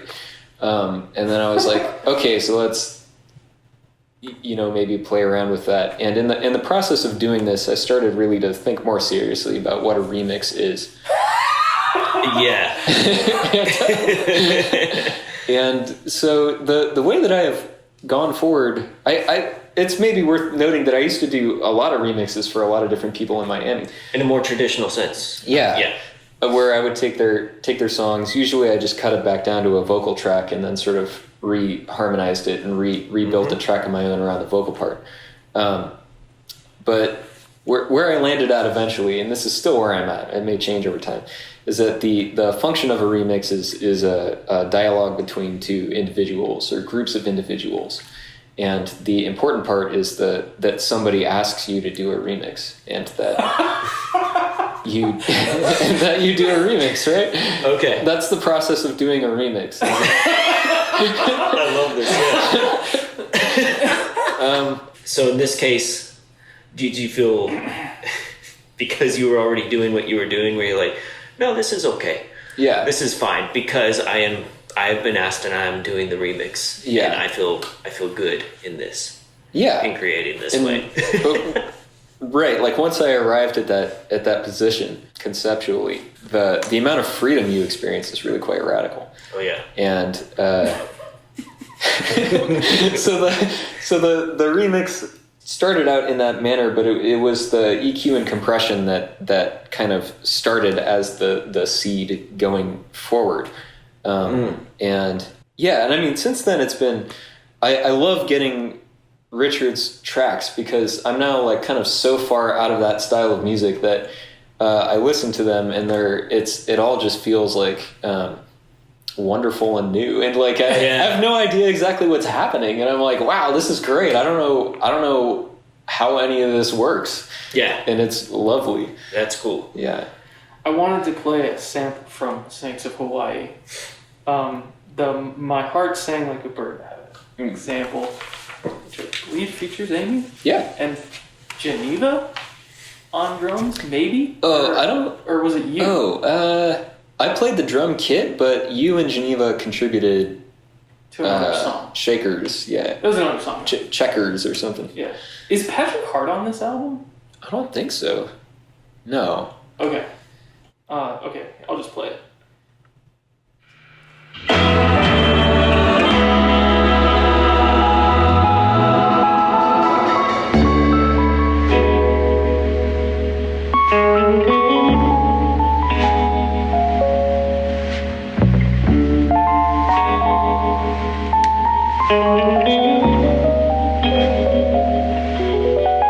My heart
harmonically dense that is. Yeah. Like, and also like obviously you've got such a vibe with the production on that, like,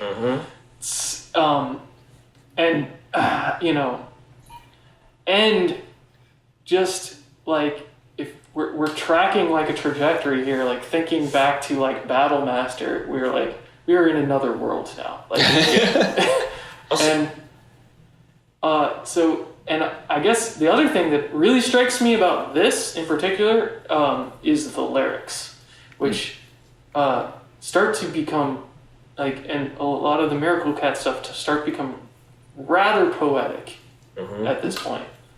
I'm noticing. Were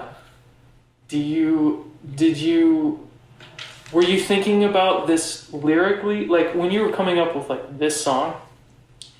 How, like, what was the writing process like? Did you come up with the chords or like the lyrics? Like, how did you put this together?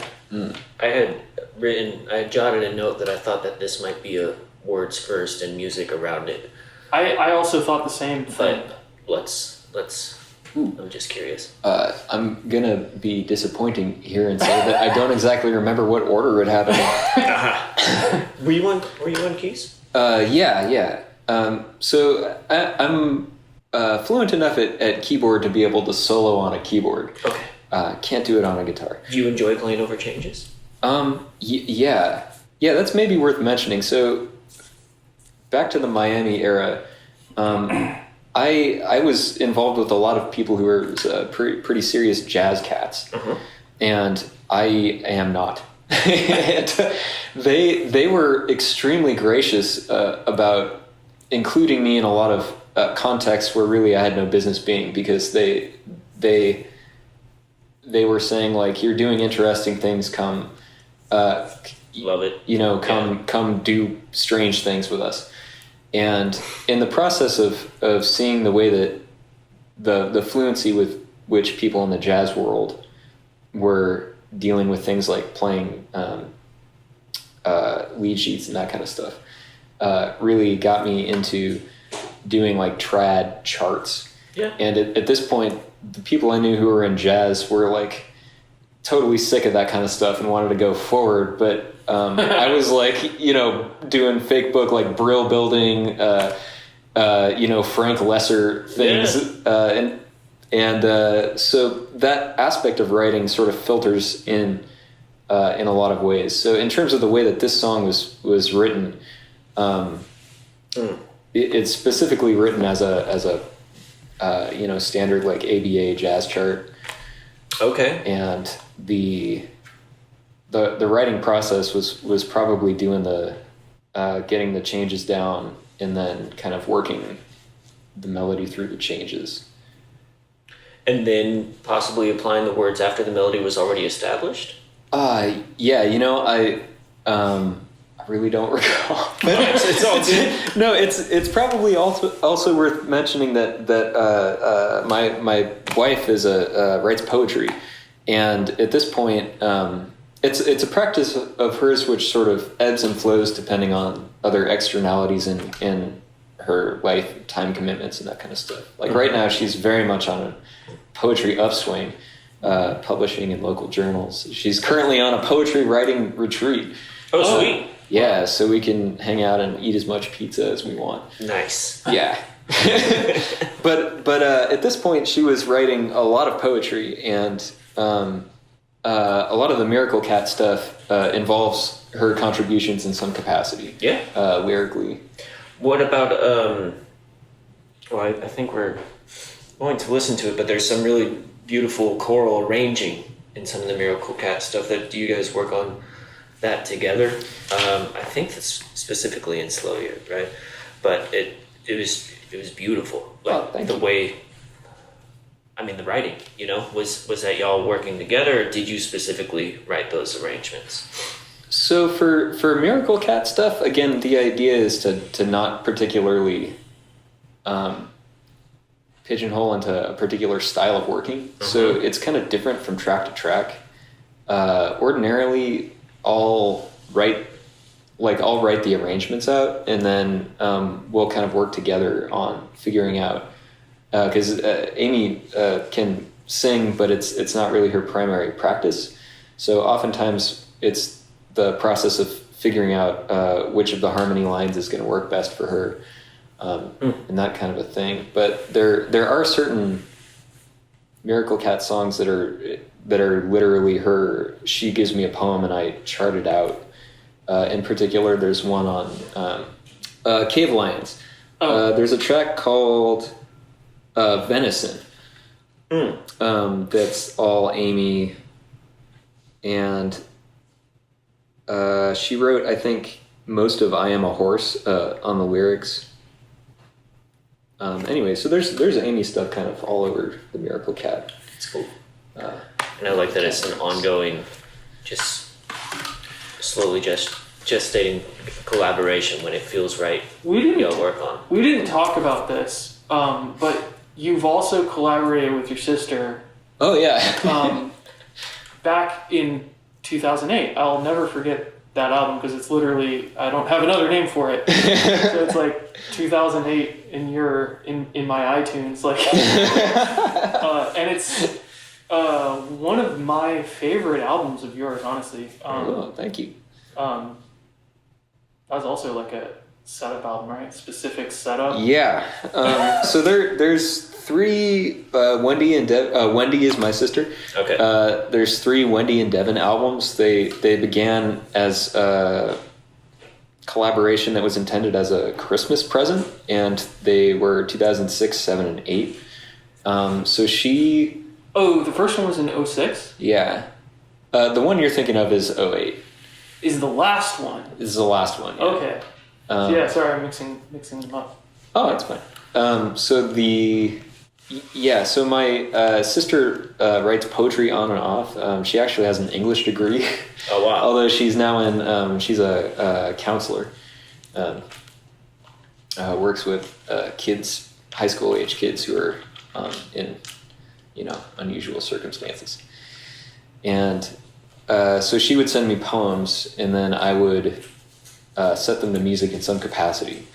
2006 and 2007 are all the tracks are kind of working in response to the lyrics. So sometimes they're really aggressive and intense, and sometimes they're a little bit nicer. 2008 is just a setup album. You never finished that one, right? Your computer crashed.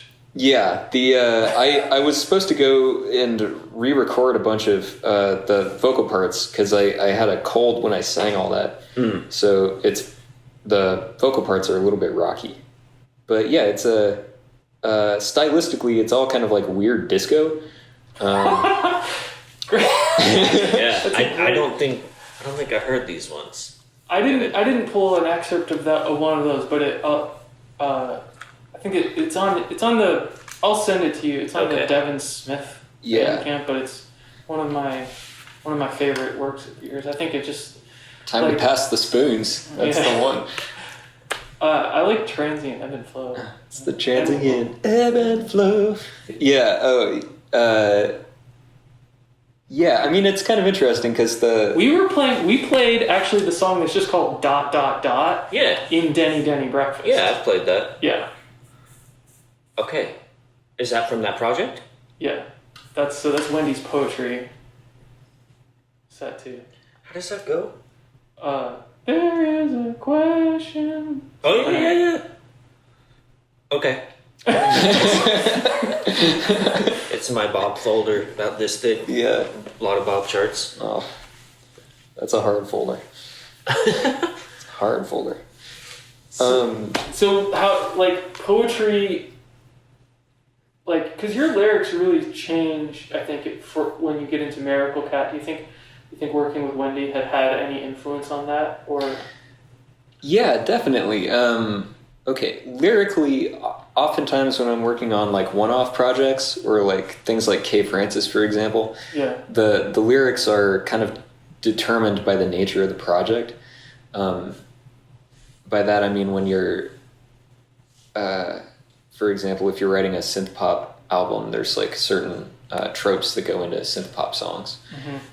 Being a being someone who works primarily in pop music, there's a lot of lexical form stuff. Woo.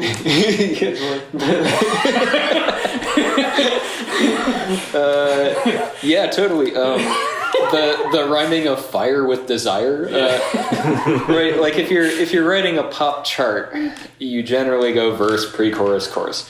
If you're writing pop lyrics, generally you want to be rhyming fire with desire, or love with above, for example. So in sort of more bracketed projects, oftentimes the lyrics are being dictated by the nature of the project. But with the specifically setting poems, which function very differently than most lyrics do, not just in terms of the rhyming structures, but the variability of the length of the lines, the kinds of words that are used that sometimes don't sing well. This is maybe a whole other discussion, but having been, as a kid, exposed to a lot of choral music and technique, and then later getting into recording where there's all these considerations about plosives. There are certain kinds of words that sing better than others, and then when you're multi-tracking, you have to be particular about the way that you pronounce certain kinds of consonants and vowels. It's all neither here nor there, but poetry is oftentimes not working in any of those kinds of vocal consideration capacities. Right. And so getting out of that sort of singing words that are good for singing mode and back into straight language has been really refreshing for me. And the world of poetry is still really important, and oftentimes is, I feel like, overlooked in some sense in terms of the relationship between lyricists or the relationship between musicians and poets. So remind me, when did you go to Singapore?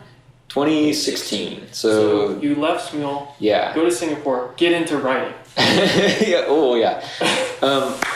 Right. Frustrated with pop music. Yeah. So at this point, I was, like I had mentioned, I was basically totally burned out in like a broad holistic sense. You know, I was burned out on work. I was burned out on music in general. And Amy's job gave her the option to relocate for a year to Singapore to do stuff in the Asia Pacific region, and we were just like, let's do it. Yeah. So the only musical equipment I took out there was like a laptop, 2-channel interface, like one microphone, and like a little MIDI controller, because I was like, I want to have it out there in case I want to get back into music, but it was sort of like one of these things where most of that stuff packed up. Yeah. So I am not I'm not particularly experienced as like an international traveler. I hadn't really been out of the country except for like a little bit up in Canada.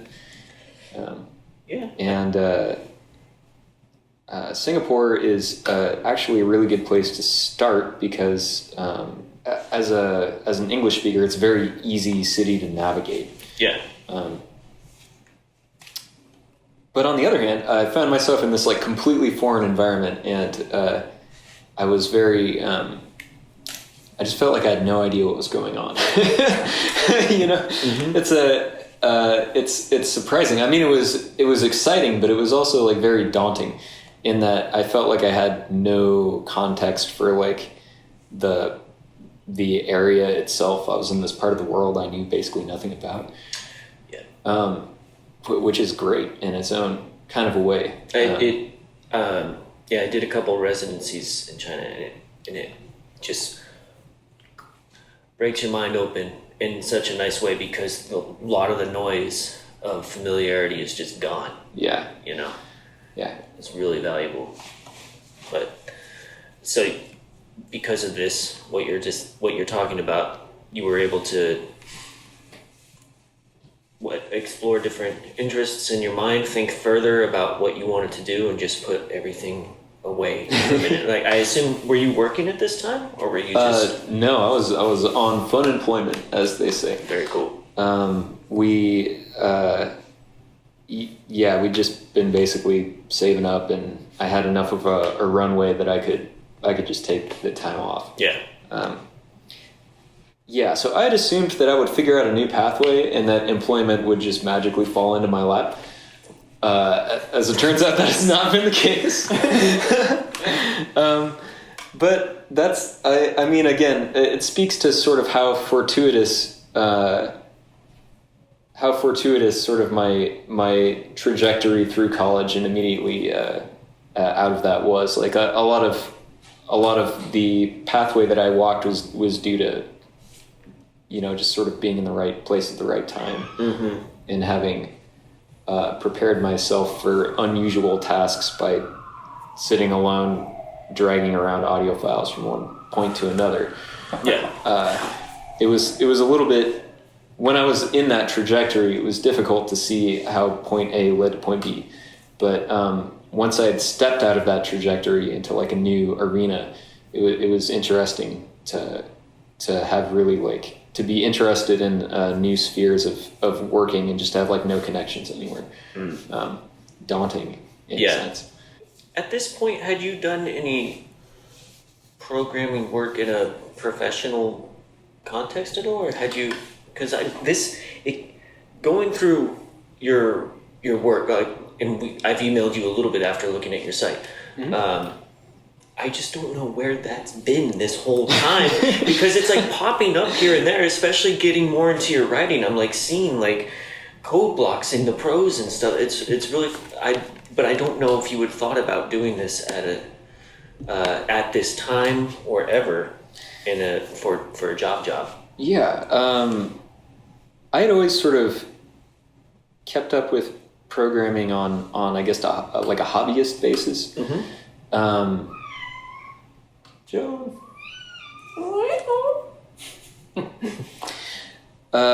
So out of college, the places where this sort of ended up popping up was, for example, during Airship Rocket Ship, MySpace was still very much a going concern. Yeah. And it was a social network where you could put in your own CSS.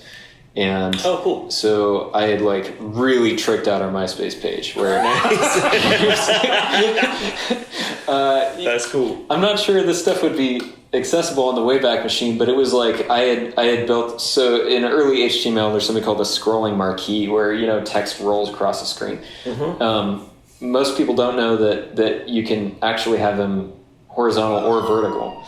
Okay. So I had these long strips of vertical scrolling marquees at various depths of like overlay that had like stars that would fall down. So that kind of a stuff. And then there's an open source project which has the worst name in the world, which is Processing. And it lets you do audio-visual stuff with Java coding. So I would set up these processing things that would be kind of like sound reactive visualizers. It would live as Java applets on the internet, of course, that are no longer accessible because Java on the internet is now used only by hackers, malicious malware hackers.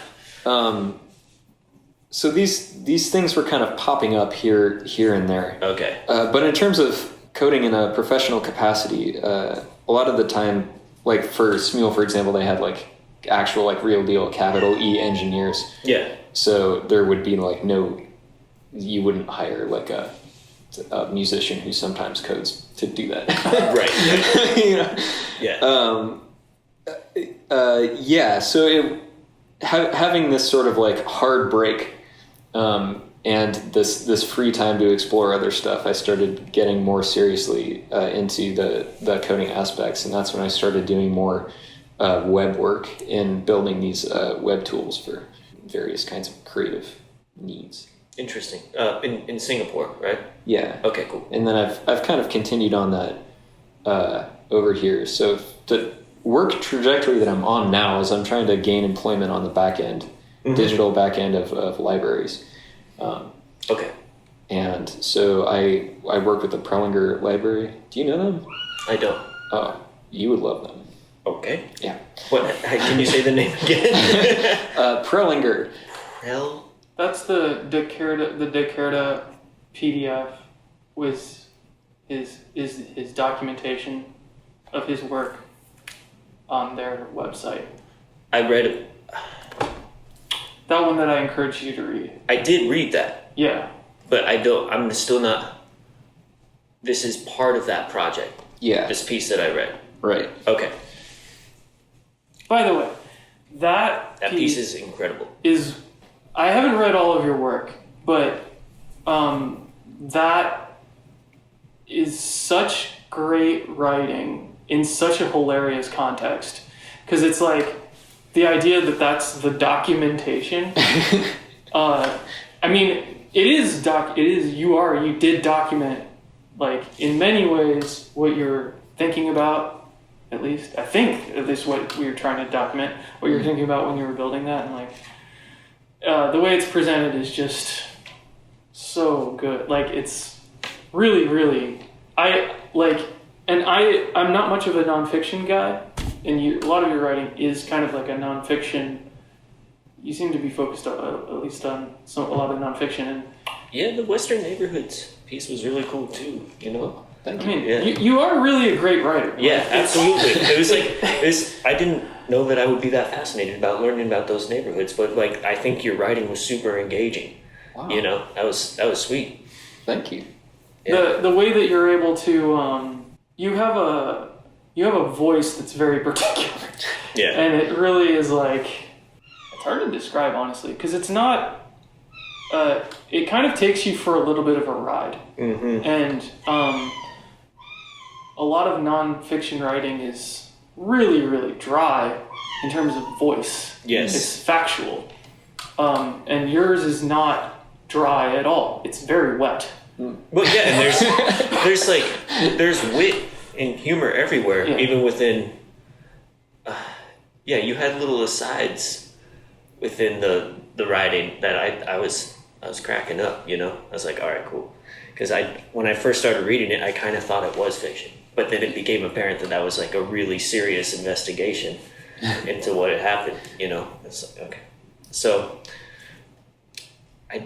this has been very cool to prepare because I didn't know about that world at all. You know, it's really cool to start to dig in. But there's so much. I'm intensely flattered. Thank you.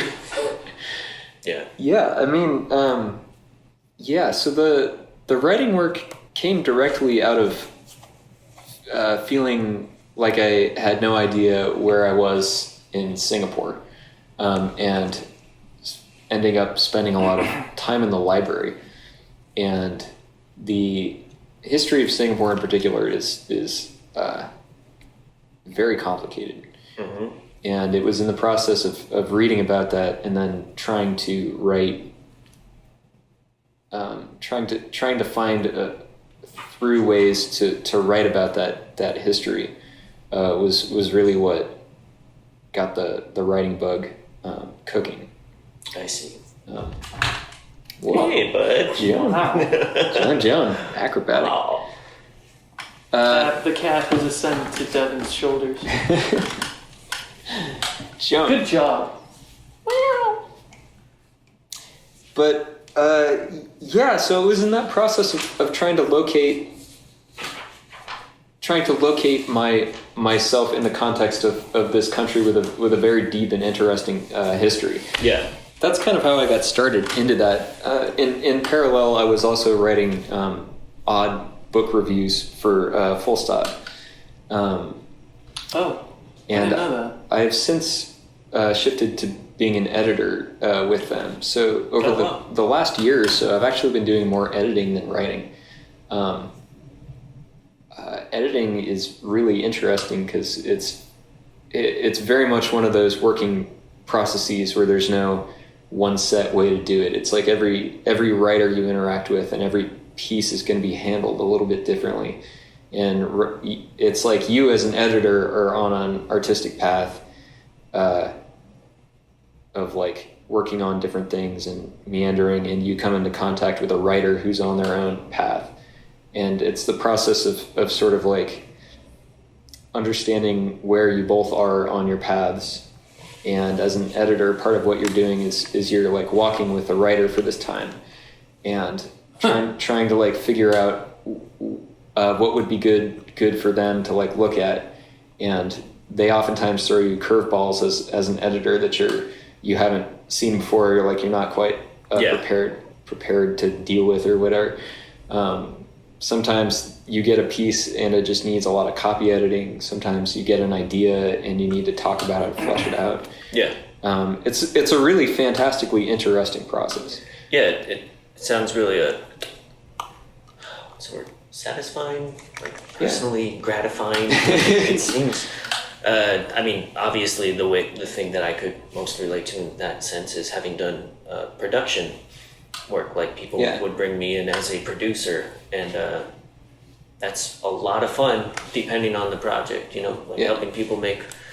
I didn't know that you did that. Yeah, at Tiny, just come in and help people make their records and help them make decisions and do arrangements. You're back there like, sing it again. Yeah. Sing it again. Yeah. Look, if they didn't hit it, they got to sing it again. Yeah. The La Bamba. No, it's mainly telling people that they're doing great. But anyway. No, that's kind of real. I mean, a lot of, particularly if you get musicians who are unaccustomed to formal studio settings, it can really monkey with your performance. Oh yeah, definitely. Yeah. But yeah, that's the thing that I would be able to relate to in that sense. But that's cool. I had no idea that you were doing that as well. Oh yeah. So I will probably eventually return to writing more at some point, but the process of editing has been really great because it's allowed me to I felt like I sort of established a voice that was a good endpoint to an early trajectory of learning to write. And now I'm working with a lot of different voices in writing, and that's kind of allowing me to do a little bit more listening, and then at some point I'll return to the writing process. Very cool. Yeah. So do you think that this foray into writing has affected your lyric writing very much? Yeah, like 10 million %. Because the lyrics on Slow Year are really something else. They're like, and I have to ask, because I just am not sure, in the past, some of your stuff may have been not fictional, but maybe you're playing a character or something. Mm-hmm. I guess fictional, but it seems like, and I don't know this for sure, because I don't know necessarily exactly what all you're talking about and all this stuff, but it seems like they're not fictional. Yeah, I would probably go back to the term theatrical. As I get older, I'm starting to think a little bit more about the theatrical process. I wasn't necessarily characterizing it like that, back in college when I was doing these one-offs where it was a sleazy Miami band or whatever. I wasn't thinking about it as being a theater piece, but now when I'm writing something that is oftentimes sound maybe out of my own perspective or outside of my own perspective. Generally what I'm trying to do is to write in that theatrical context in a way that works metaphorically to try to express something that I'm going through and something that I'm feeling. On Slow Year specifically, the Mendoza line is the track that fits most cleanly into that. What is the Mendoza line? Literally. Oh, yeah. As a lyricist, I am a total sucker for terms of art. and odd turns of phrase. I love vernacular slang, that kind of stuff. And the Mendoza line is a term of art from baseball. Oh. And what it refers to is there was this baseball player, I've forgotten his first name. Last name is Mendoza, obviously. And the idea is that when you're on a baseball team, you have a defensive position, and then you also go up to bat. So you're an outfielder, or you're a catcher, or you're a first baseman, or whatever. But then when your side switches and you're on the offense, you have to go hit the ball. Mm-hmm. And the Mendoza was an excellent defensive player, but he just couldn't really hit. And the Mendoza line became an informal thing that was talked about among baseball people who are into baseball stats, who are kind of their own people.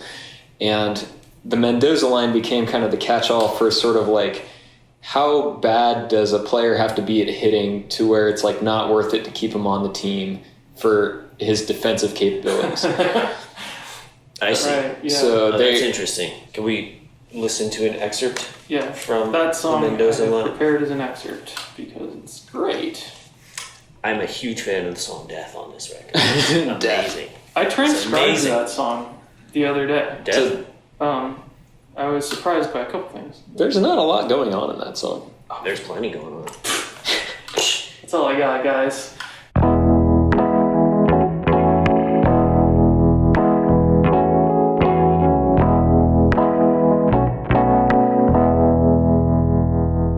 The Lord blessed me with a runner's build, but the devil threw in a wandering mind, and I've been sent back to the minor league. Now it's only a matter of time, 'cause I know they'll wise up to me one of these days, 'cause I've been reading Tennyson while they run drills. I'm out until the sunrise just to get my fill. I'm always out the window when the steady gets home. Oh, I'll be just fine when I hit the Mendoza line. Having context now in those lyrics. So just to That be changes. totally That's clear, amazing. this is not about a real person, because I thought that it was. No, this is hypothetical. Okay. All right. Or theatrical. Yeah. But what the song is about, specifically, is that feeling of who was this? John Moldover commented to me, he's like, the song doesn't make sense. If you're a professional baseball player, it's not just something that you do casually. You have to really work at it, That's Baseball players, hilarious. especially baseball players from the 70s and 80s, are insane people. Yeah. I would disagree with that. But anyway. Yeah. So this, what this song is describing is the feeling of being able to do a task, but that over time it's your mind is just elsewhere, and it's in a sense trying to digest the experience of having burned out on one medium, and to be looking to other mediums. And being totally fine with just coasting lower and lower and your productivity and that, Yeah. So you write the song lyrics first, perhaps, or song first and then? I believe this one happened because I found out about the term the Mendoza line first. Okay. And I was like, I have to write a song about this. It's a term of art that's too good to not write a song about. So for this one, it was I learned about what the thing was. Yeah. And then knowing that it's a baseball song, thinking about, in my mind, what is a baseball song. And baseball... yeah, what is a baseball song, right?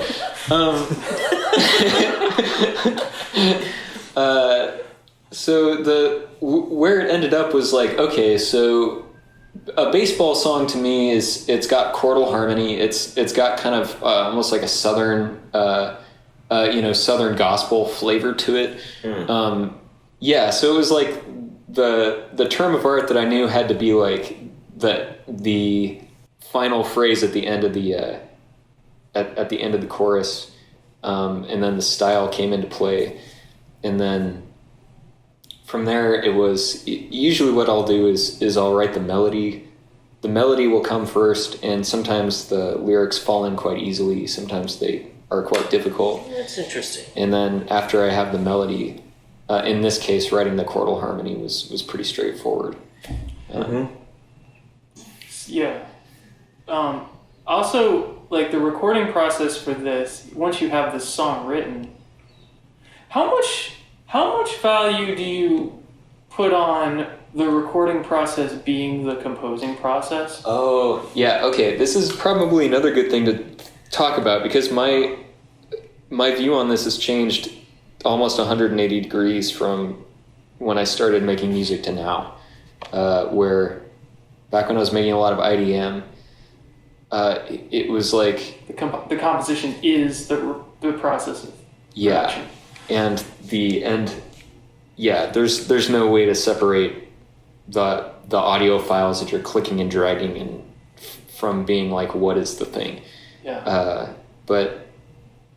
And I carried a lot of that through when I started to get more into songwriting. I generally was not the kind of person who would like write out lyrics and then put like, G, A, B, E above the lyrics and then like play it out.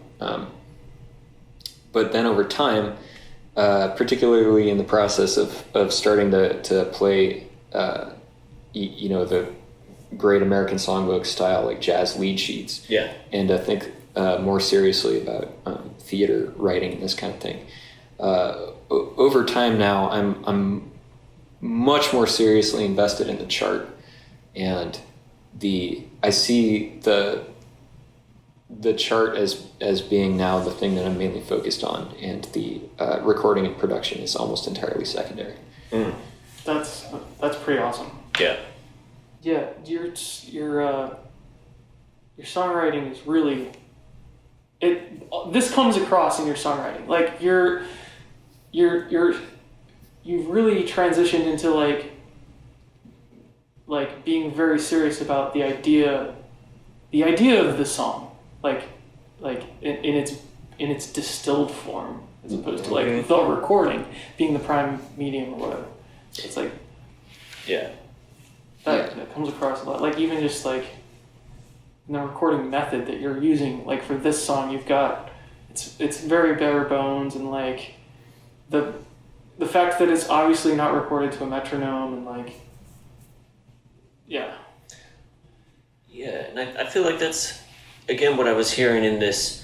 Even though you said that you weren't trying to do what are you calling those, setup records or something with Miracle Cat? I still, Slow Year sounds unified, and maybe it's just in the way that you're thinking about the songs themselves, and just almost it feels like there's a patience with the making of them, and there's like a definite color to the record, nice warm and dark, it's a recorded in a room with carpet. Okay, it's not a wood floor record. It's not a wood floor record. It's a carpet record. Okay. Say no more. The Slow Year is probably the sort of like final conclusion of that thought process of paring down, where there's very little on that EP that could be subtracted. Maybe one or two little things, but like for example, I did record that in Mendoza Line. I did record the whole chordal harmony in vocals. but it was not. It didn't add anything. Oh, interesting. I recorded drum tracks to that song at some point. Yeah. That's your favorite trick to do. That's a good trick. Take somebody's finished album and record. Yeah, I've seen this happen a couple. That's how FYI Bird started. Oh yeah. I kind of That's a fun project that we have. Who's the third in that? Richard. Yeah. Yeah, I liked those performances. Yeah. Well, thank you. I mean, I think that we should. This might be a two-parter, even. Well, we could always come back and do if we have a new project.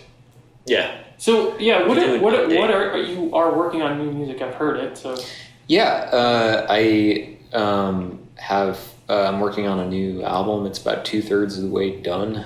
Most of the writing is done. It's basically just recording at this point. I am stretching out a little bit in terms of the stuff on the album is got more going on. Than Slow Year is very intentionally pared down. This new album is sort of more intentionally exploded.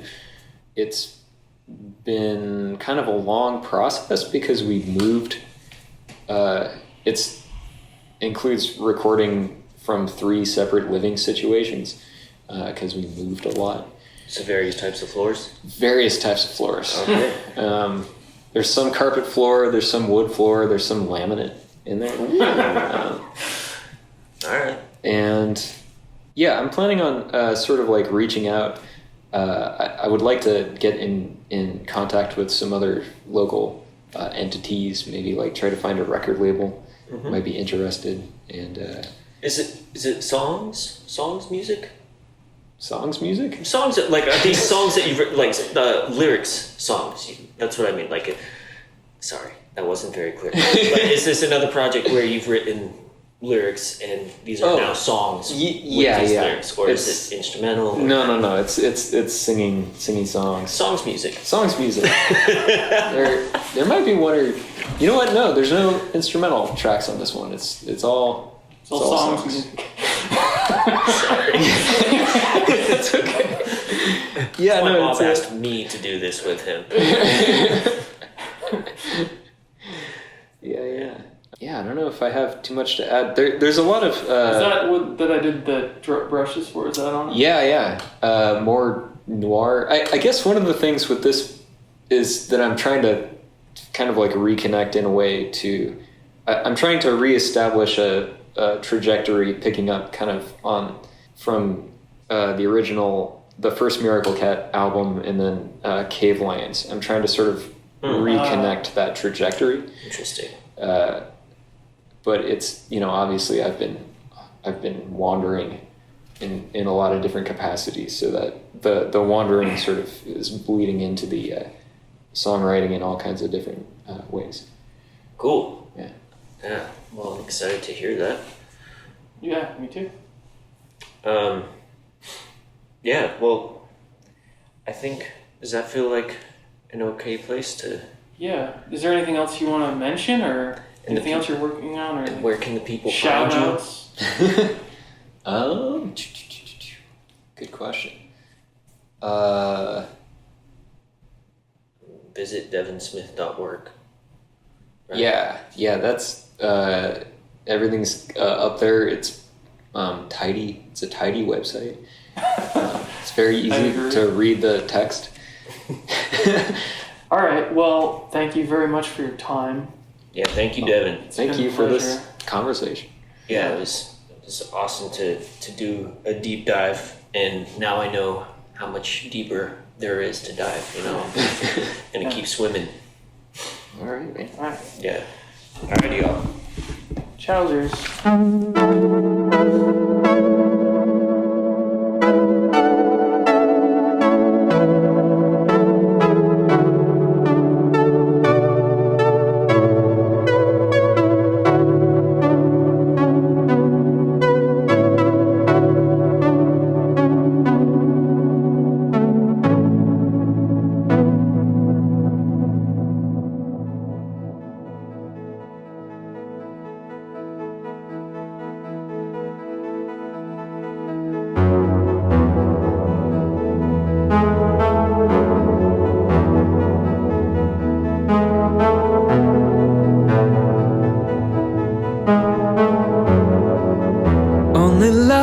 against the white sky, lines against the desert roadside,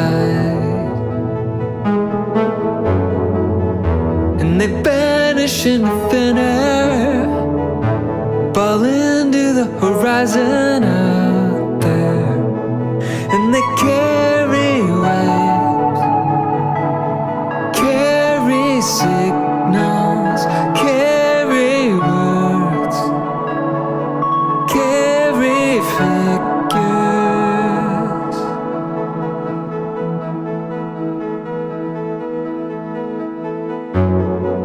But we faded in the sunlight, faces nothing more than dull white.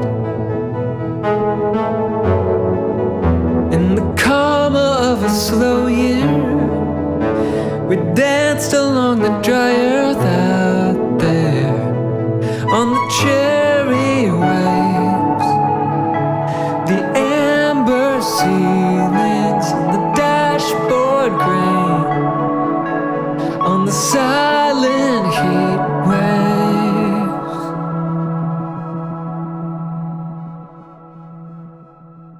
Joanna, don't fade in the dark. Joanna, don't break on the call. Joanna, stay here on the line. Joanna, don't brace for the fall.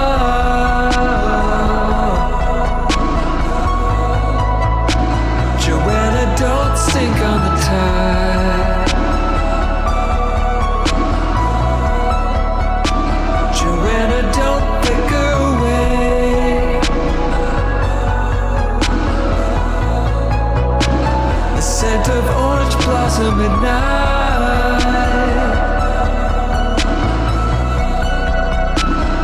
chill the salt wind on the